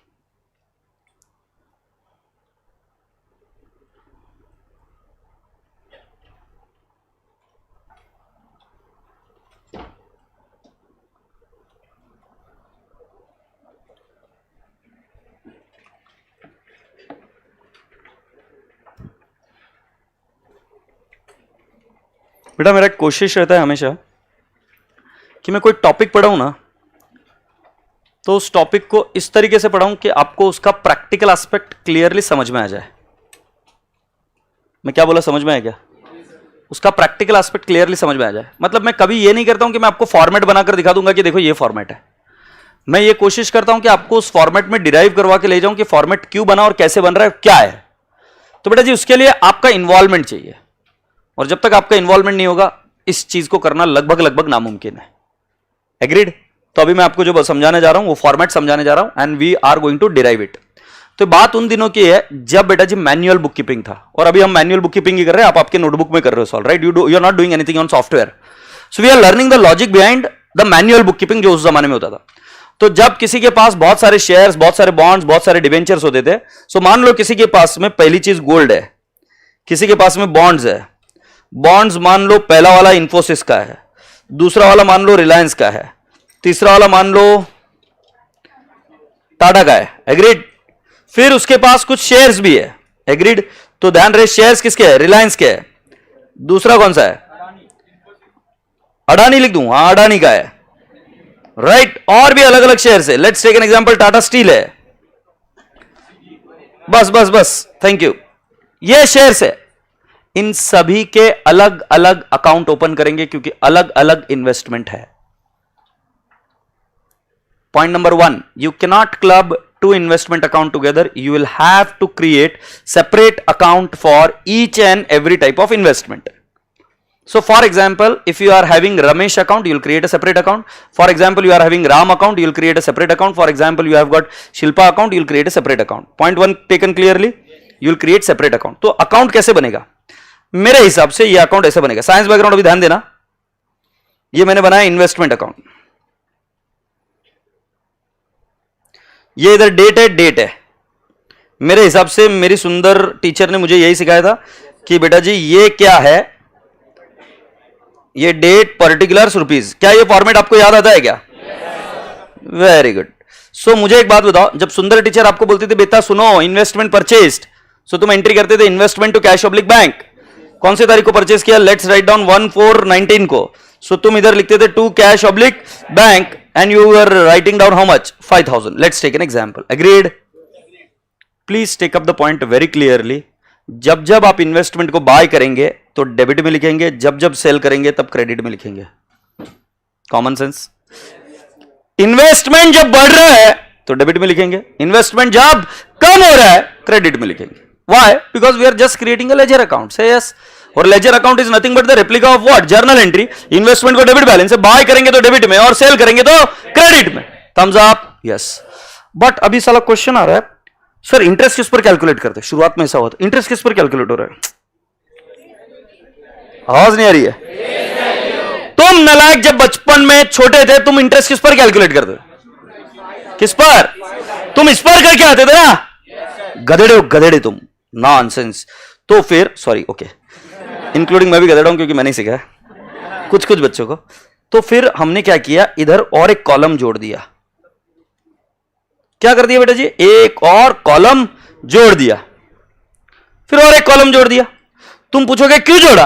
अबे एक्चुअली है लेजर ही. डेट पर्टिकुलर्स रुपीज, ये रुपीज जो है वो अमाउंट है. फिर वापस डेट पर्टिकुलर्स रुपीज.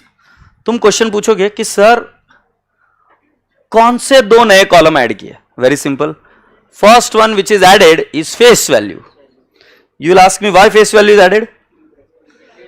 इंटरेस्ट किस पर कैलकुलेट होता है? फेस वैल्यू पर. और राजा बेटा जी ये जो इंटरेस्ट है वो इंटरेस्ट का अकाउंट इधर बना दिया ताकि हमें यह पता चले कि उस पर इंटरेस्ट मिला है या नहीं मिला है. से यस. अब राजा बेटा जी ये जो रुपीज वाला कॉलम है ये इन्वेस्टमेंट अकाउंट को रिप्रेजेंट करता है और जो इंटरेस्ट वाला कॉलम है ये इंटरेस्ट को रिप्रेजेंट करता है. ध्यान रहे, investment is an asset, interest is an income. जल्दी से बताओ. Investment is an asset and interest is an income. So you tell me sir, interest will have which balance? If it is an income it will have which balance? कौन सा? It will have a credit balance. And interest is transferred where? बचपन से करते आए तुम. हाँ जोर से बताओ. Interest is transferred to P&L account and investment is transferred to balance sheet asset side. तो आज मैं आपको क्या बताने जा रहा हूं इस टॉपिक के माध्यम से कि हम एक नहीं कितने अकाउंट मेंटेन कर रहे हैं? दो. और पहला वाला अकाउंट कौन सा है? इंटरेस्ट. और दूसरा वाला अकाउंट कौन सा है? इन्वेस्टमेंट. देखते तुम्हारा कॉमन सेंस कितना प्रबल है. सोच के बताना, तुम्हें इंटरेस्ट ज्यादा कब मिलेगा? जब तुम इन्वेस्टमेंट बाय करोगे. और तुम्हारा इंटरेस्ट कब कम होगा? जब तुम सेल करोगे.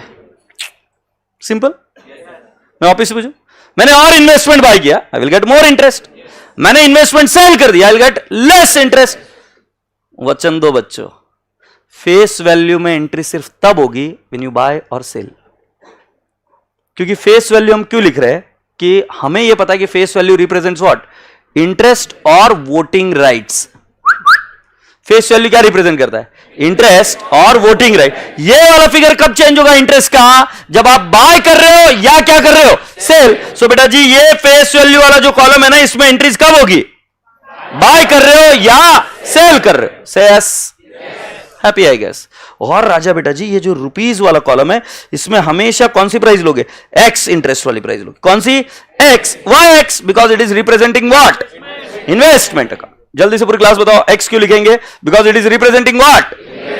इन्वेस्टमेंट। और इंटरेस्ट में बेटा जी जो तुमको इंटरेस्ट मिलेगा और जो एक्रूड इंटरेस्ट होगा वो सारी चीजें इधर आएगी। यस और no? So can we write down the format once and फिर उस फॉर्मेट को थोड़ा सा ओरली डिस्कस कर लेंगे ताकि हमारा इसमें कोई कंफ्यूजन नहीं रहे कि कहां पर क्या चीज आती है। Are we ready? So write down boys and girls, girls and boys. ये इन्वेस्टमेंट अकाउंट इस तरीके से होता है।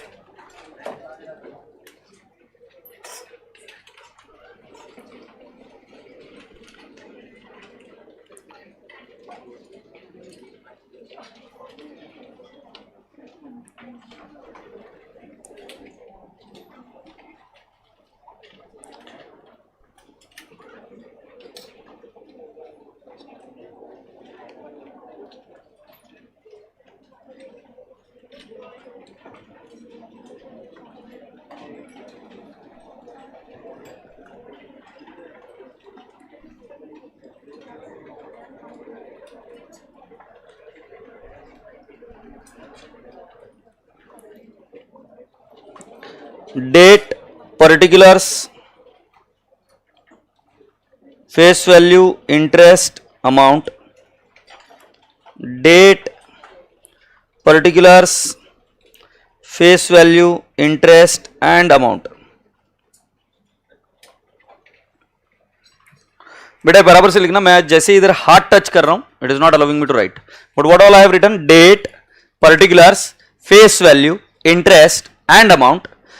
क्रेडिट साइड में भी date, particulars, interest, face value, interest and amount. I am requesting everyone कि 4 लाइन या 5 लाइन का ही बनाना है, ज्यादा नहीं, और इस फॉर्मेट को भी हम डिस्कस करेंगे। Is that okay? With rules we will keep on understanding. Science background तुमको ऐसा, तुम सोचोगे इसमें क्या लॉजिक है कि ऐसा क्यों, तो मैं आपको कुछ चीजें समझा के भेजता हूं साइंस बैकग्राउंड को। यहां पर हर चीज के कुछ बैलेंसेस होते हैं जो डिसाइडेड होते हैं, और वो बैलेंसेस के वजह से अगर हम बोल रहे कि इन्वेस्टमेंट को डेबिट बैलेंस है, तो जब भी हम उसको बाय करेंगे या वो बढ़ेगा हमारे बुक्स में, हमको उसको डेबिट करना पड़ेगा, और जब भी वो सेल होगा तब हमको उसको क्या करना पड़ेगा, क्रेडिट। जैसे कैश का बैलेंस है तुम्हारे जेब में, जब भी तुम्हारे पास और कैश आएगी तो तुम्हारी कैश बढ़ेगी, जैसे ही तुम्हारी कैश कम होगी, व्हेन यू पे इट आउट, वो कैश कम होगी, तो वो बैलेंस ही है ना। तुम नंबर्स में देख रहे हो, मैं डेबिट क्रेडिट की भाषा में बात कर रहा हूं। Agreed? Can I go ahead now? So सुनिए मेरी बात ध्यान से बेटा जी। First one, write down face value, column column column face value, column face value. अब इसके नीचे कि हम कौन सी चीज में क्या क्या लिखने वाले, कॉलम फेस वैल्यू। समझ में आया मैं कैसे डिफाइन कर रहा हूं? अभी मैं एक एक कॉलम के बारे में बात कर रहा हूं फेस वैल्यू में। सो लिखिए, entry in this column, entry in this column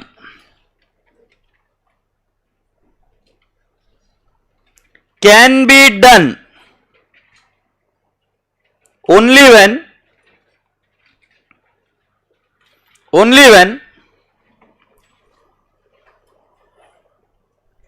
investment is purchased or investment is sold. Entry in this column can be done only when investment is purchased or investment is done, or sorry, investment is sold. Point number 1 clear? Second,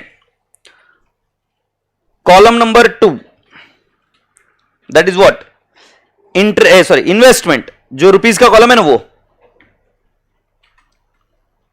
rupees का column है ना, वो वाला। सो लिखिए, entry is done, entry is done on debit side, entry is done on debit side when investment is purchased. Entry is done on the debit side when investment is purchased, and on credit side, and on credit side when investment is sold, and on credit side when investment is sold.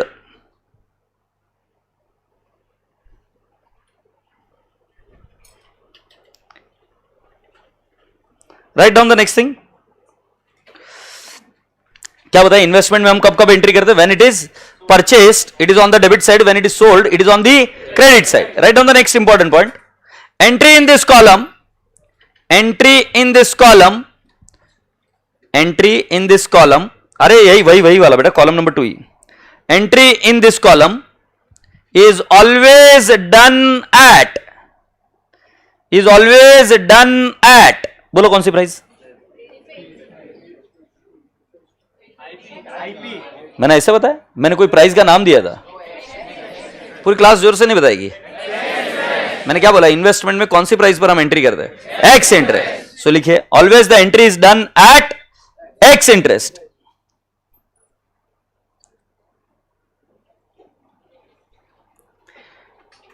Happy, yes. So अभी हमारे कितने point हो गए, 2 point हो गए. Now I am gonna explain you something about the interest account.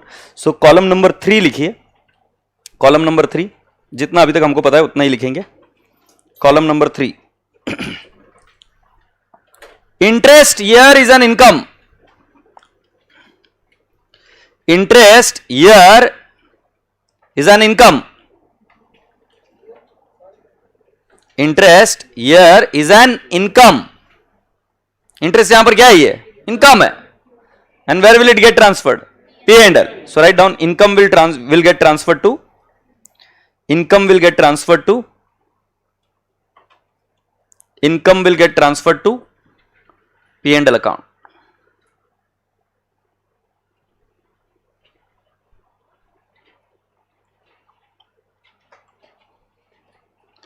सुनते क्या अभी, हाँ शांति से रहो. अभी ये वाला कॉन्सेप्ट थोड़ा सा क्रिटिकल है, बट यार मेरे को एक चीज का क्या मजा नहीं आ रहा है, पता है क्या, मुझे आपसे प्राइसिंग सही क्यों नहीं मिल रही, मुझे अभी तक नहीं समझा. इन्वेस्टमेंट किसको फॉलो करता है, ये क्यों नहीं हम एग्री कर लेते एक बार में कि इसके बाद में अभी कभी भी पूछूं तो इन्वेस्टमेंट कॉलम में कौन सी प्राइस आएगी, एक्स इंटरेस्ट. ये बात मानना पड़ेगा बॉस, क्योंकि मैं कैलकुलेशन सिखा दूंगा, बट तुम हर बार अगर अलग अलग वर्ड बोलोगे, जैसे छोरी बोलती फेस वैल्यू, फेस वैल्यू कैसे, फेस वैल्यू मैंने कितना प्रेम से बोला, सिर्फ डिविडेंड और वोटिंग राइट के लिए. अगर सुनकर भी गधे के जैसे बिहेव करोगे तो कैसे करूंगा. फेस वैल्यू सिर्फ किसके लिए, डिविडेंड और वोटिंग राइट. सौदा व्यापार व्यवहार किस पर होता है, तो मैंने बताया था एक्स इंटरेस्ट. तो इन्वेस्टमेंट कौन सा वैल्यू पर लेंगे हम, ex interest. Point clear, alright. Now जरा ध्यान से सुनिए. Now there is a concept called as book keeping and accounting. Who will tell me what is book keeping and what is accounting. ये बस लास्ट कॉन्सेप्ट है आज का, ये जब खत्म हो जाएगा फिर हम आज की क्लास छोड़ देंगे. बुक कीपिंग मतलब बेसिक रिकॉर्डिंग, यस. हाँ हाँ हाँ हाँ हाँ हाँ बिल्कुल सही. और अकाउंटिंग माने, नहीं नहीं नहीं नहीं नहीं, झूठ झूठ बोल. हाँ हाँ, इधर इधर से कोई बुक कीपिंग, इतना फालतू क्वेश्चन पूछा, बुक कीपिंग और ये, हाँ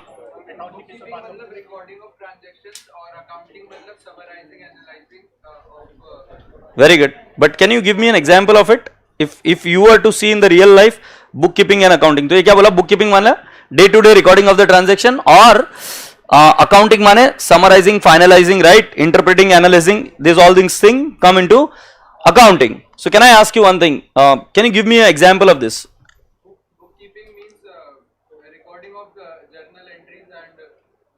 बराबर, journal entries and all is bookkeeping. Next, accounting में. Sit down. कभी किसी ने सोचा है कि आउटस्टैंडिंग सैलरी ट्रायल बैलेंस में आए तो क्या effect, liability side, final account, no degree surrender करनी पड़ती है अभी अगर आंसर नहीं दिए तो. So outstanding salary trial balance में आए तो बैलेंस शीट लायबिलिटी साइड, और अगर एडजस्टमेंट में आए तो एंट्री बता सकते हो क्या, शर्म करो शर्म करो. आउटस्टैंडिंग सैलरी जो बोल रहा था वो लायबिलिटी होती है, उसको क्रेडिट बैलेंस होता है, तो outstanding salary to outstanding salary. मेरा आपसे एक ही प्रश्न है, आउटस्टैंडिंग सैलरी ट्रायल बैलेंस में आया तो लायबिलिटी साइड में, और एडजस्टमेंट में आया तो सैलरी टू आउटस्टैंडिंग सैलरी. सुंदर टीचर बोलती थी सैलरी में जाके करो ऐड और बैलेंस शीट लायबिलिटी साइड. मेरा प्रश्न सिर्फ इतना है, जब आउटस्टैंडिंग सैलरी ट्रायल बैलेंस में आ सकता है तो वो एडजस्टमेंट में क्यों आता है. क्योंकि तुमने पॉइंट बराबर बोला, इतना प्यारा पॉइंट बोला, क्योंकि सर वो रिकॉर्ड नहीं हुआ। कम से क्वेश्चन रिकॉर्ड क्यों नहीं हुआ, और अब मैं आपको बात बताता हूं कि क्या बात होती है जिसकी वजह से रिकॉर्डिंग नहीं होती है। राइट, मुझे एक बात बताओ, कितने के बच्चों के घर खुद के हैं, मतलब उनके माता पिता के खुद के? Raise your hand. Right, can you please stand on your place if it is possible? हाँ, I have asked a very simple question. Wow, almost whole of the class is standing here. अब मैं आपसे पूछता हूं, आप में से जितने लोगों ने अपने घर के पेपर देखे वो खड़े रहे, बाकी के बैठ जाइए। अपने घर के पेपर देखे, परचेस की डीड देखी है, वो खड़े रहे और बाकी के बैठ जाए। तुम देख रहे हो मेजॉरिटी क्लास बैठ गई है। बैठ जाओ, बैठ जाओ। मेजॉरिटी क्लास बैठ गई थी, यस और नो? और जो छोटे मोटे बच्चे हैं ना, ये इसलिए खड़े रहे थे लास्ट में क्योंकि शायद इनका घर अभी रिसेंटली बाय किया गया होगा। नहीं, ठीक है, अगर पेपर देख लिए होंगे, कभी आए होंगे तो, बट ऐसा तो नहीं किया होगा ना पापा ने, सुन बेटा मेरे घर के पेपर तुझे दिखा रहा हूं, देख ले। आई एम श्योर ऐसा तो नहीं किया होगा। गलती से कहीं था, तुम चले गए रोते रोते, पापा ये क्या है बता दो हमको भी, तो पापा ने बता दिया। तो बेटा जी, घर में दो लोग रहते हैं और तुमसे बेहतर और कोई जान ही नहीं सकता। एक जिसकी इज्जत नहीं होती वो तुम, और एक जिसकी बहुत इज्जत होती है बापू। है कि नहीं है? मतलब ऐसा तुमको लगता है कई बार कि मैं घर में मैं रहूं नहीं रहूं क्या फर्क पड़ता है? राइट, ये ऐसे भी जी लेंगे। और एक होता है बापू जिनकी इज्जत बहुत होती है। क्या मेरी बात आपके भेजे तक गई क्या? बेटा जी, जो आपका बापू होता है ना, वो है अकाउंटिंग करने वाला व्यक्ति, और जो तुम हो वो हो बुक कीपर। कैसे बुक कीपर? मैं तुमको थोड़े से एक एग्जाम्पल से समझाता हूं। तुमको अगर मुझे कैश बुक सिखानी है, तुम छोटे से बच्चे हो, तुमको मुझे क्या सिखानी है? Cash book. So cash book सिखानी तो मैं तुमको समझाऊंगा। ये देख बेटा, ये साइड है रिसीट, ये साइड है पेमेंट। इधर रिसीट की एंट्री मारने का, इधर पेमेंट की एंट्री मारने का। इधर रिसीट, इधर पेमेंट, इधर रिसीट, इधर पेमेंट। टैली में तो और सिंपल है, बोले कुछ नहीं, रिसीट वाला वाउचर सिलेक्ट करने का, कहां से आए, एंट्री मारने का, आगे। रिसीट वाला वाउचर सिलेक्ट करने का, एंट्री मारने का, आगे। एक को सिखाते पेमेंट वाली एंट्री मारने का, आगे। हाँ या नहीं? उनको दो ही, मतलब तुमको मालूम है कि डेटा एंट्री जो करते हो ना, मतलब इतनी सारी पूरी पब्लिक रिलायंस इंडस्ट्रीज की अकाउंटिंग कर रही, सपोज एग्जांपल, या बैंक की अकाउंटिंग कर रही, तुमको मालूम है कि क्या है? उस एक आदमी को, सपोज तुम बैंक में काम कर रहे हो, तुमको मैंने बोला कि तुम्हारे को काम लगा देता हूं, तुम बैंक में गए, तुम्हारा काम एक ही है, चेक आया कि एंट्री मारने का, चेक आया कि एंट्री मारने का, चेक आया कि एंट्री मारने का। तुमको पता ही नहीं कि वो आगे क्या होता है। ये आया कि कैशियर, ये सिर्फ पेमेंट की एंट्री, पेमेंट की एंट्री, इसने अपने खाते से पैसे निकाले, इसने अपने खाते से पैसे निकाले, दिन भर पेमेंट की एंट्री कर रहा है। हाँ या नहीं? भाई साहब, ये तुम हो। घर में याद है क्या, जो बाकी के बच्चे बैठ गए थे, जिनको कभी दस्तावेज नहीं दिखाया? तुमको पता है कि घर तुम्हारा है, बट तुम्हें कभी वो पेपर नहीं दिखाया। ये तुम हो, ये बुक कीपर है। इसको क्या मालूम रेंट एग्रीमेंट कितने की है? मतलब मान लो रिलायंस इंडस्ट्रीज की बैलेंस शीट है और उन्होंने कोई एक चीज हायर पे लिया, हायर समझते हो, भाड़े पर लिया है, जियो का पूरा भाड़े पर लिया, एक एग्जाम्पल बोल रहा हूं, और उसका भाड़ा है 1 करोड़ रुपए महीने का, और तुम बोलते हो कि मुझे रेंट एग्रीमेंट देखने का है। वो बोलेंगे कैशियर है, चुपचाप बैठने का, ये तुमको नहीं पता चलेगा। समझे कि नहीं समझे? सो कई बार क्या होता है, जो बुक कीपिंग करता है, जैसे तुमने बताया, वो डे टू डे रिकॉर्डिंग करता है, उन तक ये सब डेटा नहीं मिलता। वो तुम्हें पता है कैशियर आए दिन चेंज होते हैं, तुम्हें पता है वहां पर जॉब फ्लक्चुएशन इतनी है कि बस पूछो मत। वहां पर सिर्फ डेटा एंट्री का काम होता है, और वो डेटा एंट्री का काम तुमने बताया था रिकॉर्डिंग होता है। यस और no? Somebody said recording in the subsidiary book, recording in the ledger, फिर उसके ट्रायल बैलेंस बन जाता है, बात खत्म। बट उन तक सारा डेटा नहीं पहुंचता है। जैसे तुम्हारे पास घर के दस्तावेज नहीं पहुंचे थे, वैसे उन्हीं के पास इंपॉर्टेंट क्रिटिकल जो कोई भी पेपर से वो नहीं पहुंचते। तो इन सभी की एंट्रीज कब होती है? लास्ट में। तो जब फाइनलाइजेशन का काम होता है और जब सीनियर लोग जुड़ते हैं, जब चार्टर्ड अकाउंटेंट्स लोग जुड़ते हैं, तब वो सारी चीजें देखते हैं कि भाई साहब रेंट कितना है, और फिर वो रेंट एग्रीमेंट चेक करते हैं। जब रेंट एग्रीमेंट चेक करते हैं तो पता चलता है कि भाई साहब पेड कितना है, 10 करोड़ ही है, बट हमारा एक्सपेंस कितना है, 12 करोड़। मैं पूछ रहा हूं पेड कितना है, 10 करोड़, बट हमारा एक्सपेंस कितना है, 12 करोड़। यस और no? My again a very simple question is, how much is outstanding? I am not getting your point. 2 crore is outstanding. But अभी यहां पर एक बहुत बड़ा झोल है, जरा ध्यान से सुनो।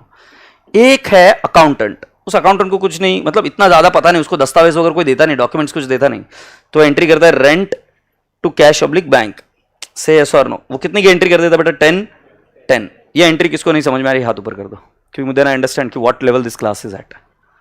सो एज्यूम कि उसको एंट्री आती है और तुमको भी एंट्री आती है, तुमने एंट्री कर दी rent to cash public bank. अब मुझे बताओ, तुम लिंबू टिम्बू तुमको डॉक्यूमेंट्स दिखा दे कोई? तुमको रेंट एग्रीमेंट दिखा दे? कोई नहीं दिखाता तुमको पता ही नहीं रेंट कितना है, तुम यही सोच रहे हो कि 10 करोड़ होगा। फिर वो फाइनलाइजेशन में बैठते, कौन फाइनलाइजेशन में बैठते? Senior level. तो सीनियर लेवल लाल पेन से एंट्री करते हैं, क्या एंट्री करते हैं? रेंट, इतना बड़ा भी नहीं करते, रेंट टू आउटस्टैंडिंग रेंट कितना कर देंगे? 2 CR 2 CR। अब मैं आपको पूछता हूं, रेंट को टोटल डेबिट कितना हो गया? 12। और P&L अकाउंट में कितना चला गया? 12। हम यही चाह रहे थे। अब ये लोग क्या करते मालूम है क्या? अगले साल इसी एंट्री को क्या कर देते? रिवर्स। और वो रिवर्स कर क्या कर देते? आउटस्टैंडिंग रेंट टू रेंट कितना अमाउंट कर देते? 2 जिन्होंने एनपीए मेरे साथ पढ़ा है उनको पता है कि क्यों रिवर्स होता है, और ये रिवर्स हो गया। ये एक प्रोसेस है, ये कोई ट्रांजैक्शन नहीं है। This is a process in which the real life accounting happens. ऐसा ही होता है। तो ये एंट्री रिवर्स कर दे। तुम बोल रहे क्यों? अबे वो झंडू बाम क्या है ना, वो आदमी अगले साल रेंट भरेगा, अगले साल 10 नहीं भरेगा, अगले साल भरेगा 12 + 2 14। और उसको डॉक्यूमेंट कोई नहीं देता ना बेचारे को, तो उसको कुछ पता भी नहीं, और दे देंगे भी तो क्या करेगा वो? कितनी ट्रांजैक्शन दिन भर वो उसी की एंट्री कर रहा है, सारे जो भी पेमेंट है। तो प्लीज समझने की कोशिश करो, जो मैनेजमेंट लेवल पर्सन होता है वो ये 2 एंट्री पास करा देता है। पहली एंट्री इस साल में आउटस्टैंडिंग रेंट की, और अगले साल में उसी एंट्री को क्या कर दिया? रिवर्स। मैं आपको पूछ रहा हूं अगले साल कितने का रेंट भरा जाएगा? So entry is rent to cash oblique bank 14 CR 14 CR। Can I ask you why 14 CR? आवाज नहीं आ रही है। पिछले साल का जो रेंट है और इस साल का 12, ये दोनों मिलाकर पेमेंट कर दे। अब जरा feel the beauty of debits and credits, और देखो रेंट को टोटल डेबिट कितना हुआ? पिछले साल 12 हुआ था 10 + 2, और इस साल कितना होगा? इधर क्रेडिट हुआ है और इधर क्या हुआ है? डेबिट हुआ है। 14 डेबिट और क्रेडिट 2। सो टेक्निकली कितना नेट डेबिट हुआ है? 12। यस और नो? सो बेटा जी, क्या मैं आपसे इतनी सी बात की अपेक्षा रख सकता हूं क्या कि बेटा जी जो कोई भी एक्रूअल कॉन्सेप्ट की वजह से वो 4 आइटम आते हैं, prepaid expense, income received in advance, accrued income and outstanding expense, ये चारों ही आइटम जब भी एंट्री होती है उसके अगले साल को पहली तारीख को वो क्या हो जाते हैं? रिवर्स। मुझे आज आपसे बात करनी है इंटरेस्ट रिसीवेबल के बारे में। किसके बारे में? Interest receivable. ये क्यों आता है, क्या आता है, that we will see tomorrow maybe, but today I only need to talk about interest receivable. So let me ask you something. Interest receivable की एंट्री क्या होती है? इंटरेस्ट रिसीवेबल क्या है? एसेट है, लायबिलिटी है? इसको कौन सा बैलेंस होता है? सो बेटा जी पहले साल एंट्री होती है इंटरेस्ट रिसीवेबल टू क्या? टू इंटरेस्ट क्या? अरे मालूम है, वो लिख नहीं रहा है।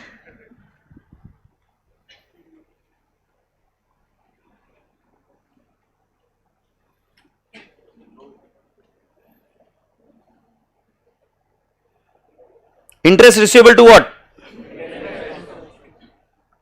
Interest receivable to interest. Are you all clear and happy about it? I am saying you, यही एंट्री अगले साल रिवर्स हो जाती है, और ये एंट्री क्या बनती है? Interest to interest receivable. Say yes. तुम अगर पूछोगे सर ट्रांजैक्शन क्या? ट्रांजैक्शन नहीं, this is the process which I have explained with the help of rent. ऐसा ही हुआ था ना, आउटस्टैंडिंग रेंट था, और आउटस्टैंडिंग रेंट की एंट्री क्यों रिवर्स हुई अगर तुम मुझे पूछोगे तो? कोई ट्रांजैक्शन ही नहीं है। बस प्रॉब्लम क्या है कि वो बुक कीपर को पता ही नहीं रहता है कि रेंट कितना है साल भर का। तो जब पहली वाली एंट्री तुम रिवर्स कर देते हो, जब वो 14 भरता है तो ऑटोमेटिकली बेटा जी 12 की एंट्री होती है। ऐसा होता है। यस और नो? राजा बेटा जी मुझे जल्दी से बता दो, इंटरेस्ट रिसीवेबल को कौन सा बैलेंस? इतना सा बताने के बाद में हम आज आगे बढ़ेंगे। आवाज नहीं आ रहा, मजा नहीं आ रहा। डेबिट एंट्री बता दो। तुम देखने आए मुझे? टोपी टोपी है देखने आए? नहीं, उसके पैसा लगता अलग। बोला तो नहीं लगता। एंट्री बोलना लाइक पूरी क्लास एंट्रीज बताओ। Interest receivable to interest. Okay, मुझे अब दूसरा बता दो, अगले साल यही एंट्री क्या हो जाती है? क्या एंट्री होती है? Interest to interest receivable. Now if you ask me what is the reason, it is a process. Happy? All right, so it's time that we revise from point 1 to so far हमने क्या क्या पढ़ा था आज. Is that okay? Investment कितने type के? नहीं नहीं नहीं, तुम बुक किसने बंद करने बोला? नहीं नहीं नहीं, सीधा रहने दे. मुझे बताओ इन्वेस्टमेंट कितने टाइप के? पहला वाला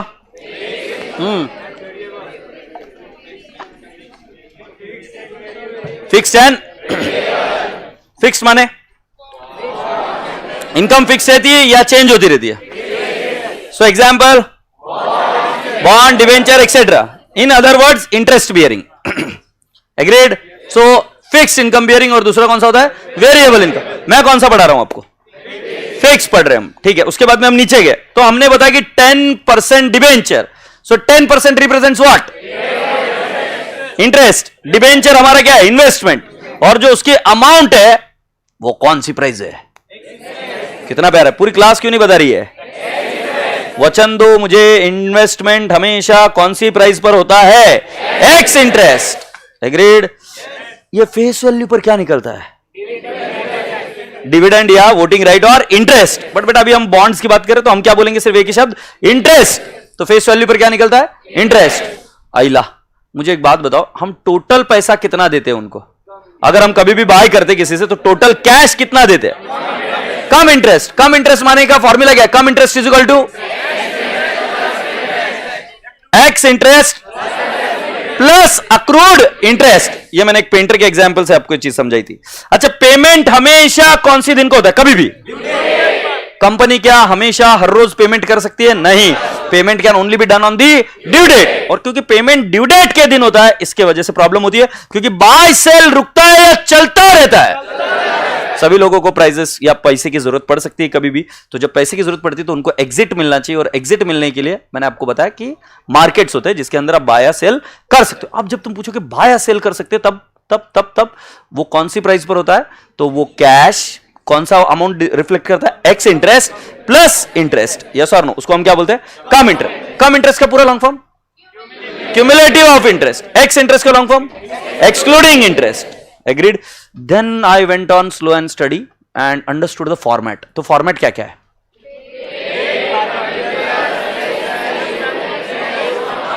Date, particulars, face value, interest, amount. Similarly, date, particulars, face value, interest, amount. मैं आपसे ये पूछना चाहता हूं कि इन्वेस्टमेंट जब बाय करेंगे तो कौन से बाजू में आएगा?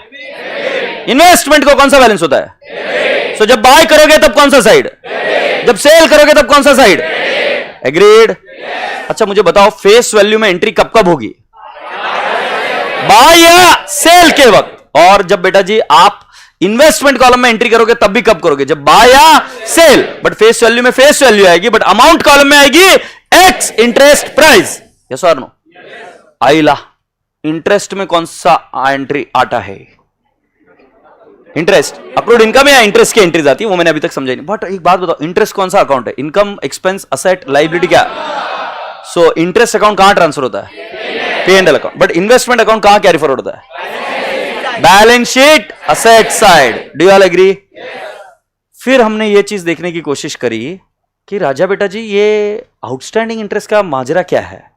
तो मैंने आपको एक कॉन्सेप्ट समझाया.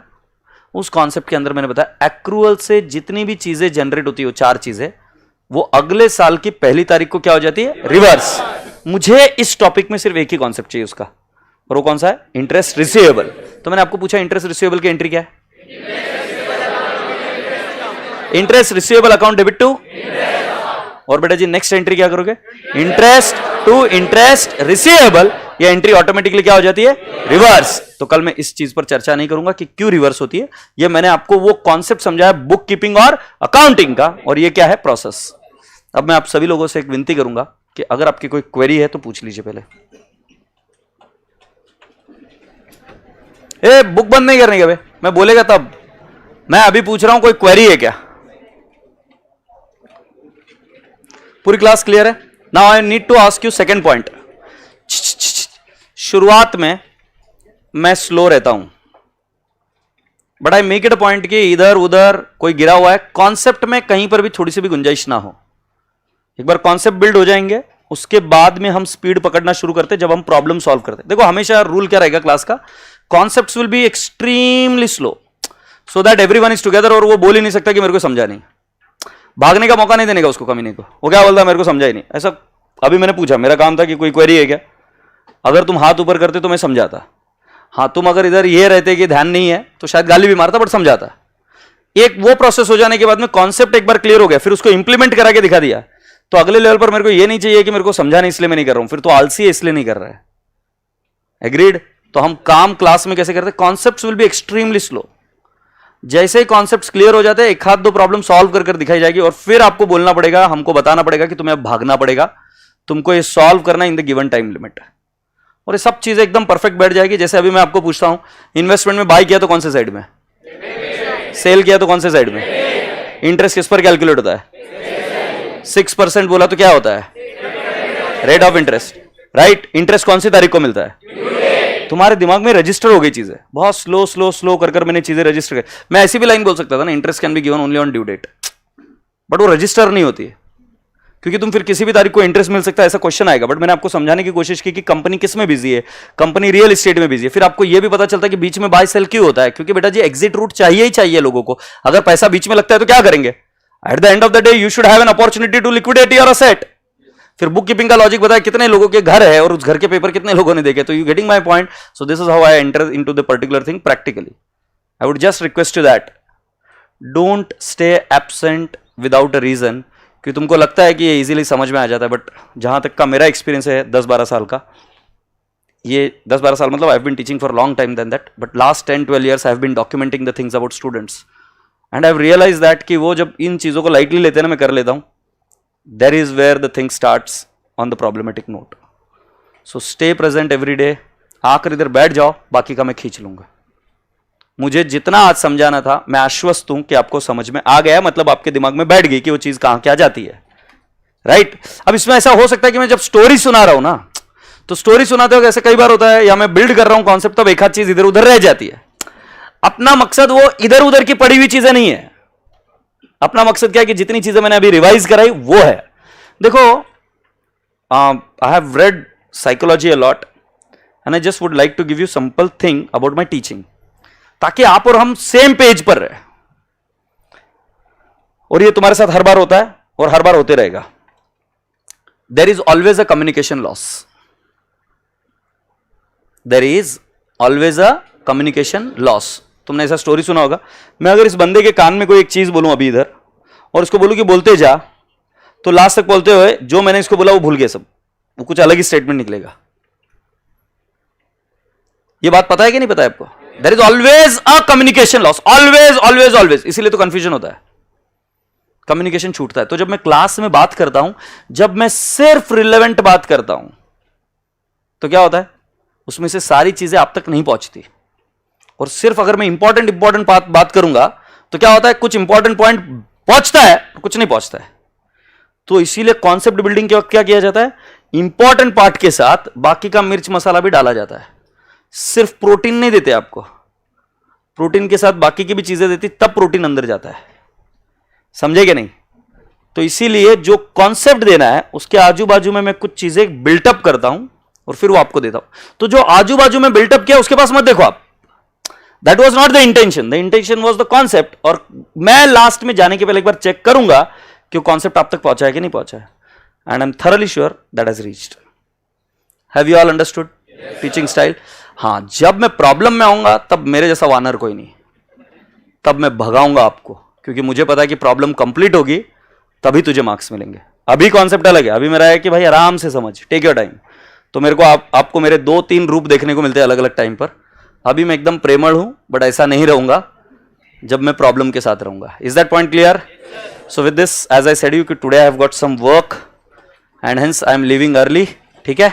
सो thank you so much, God bless you all, bye bye.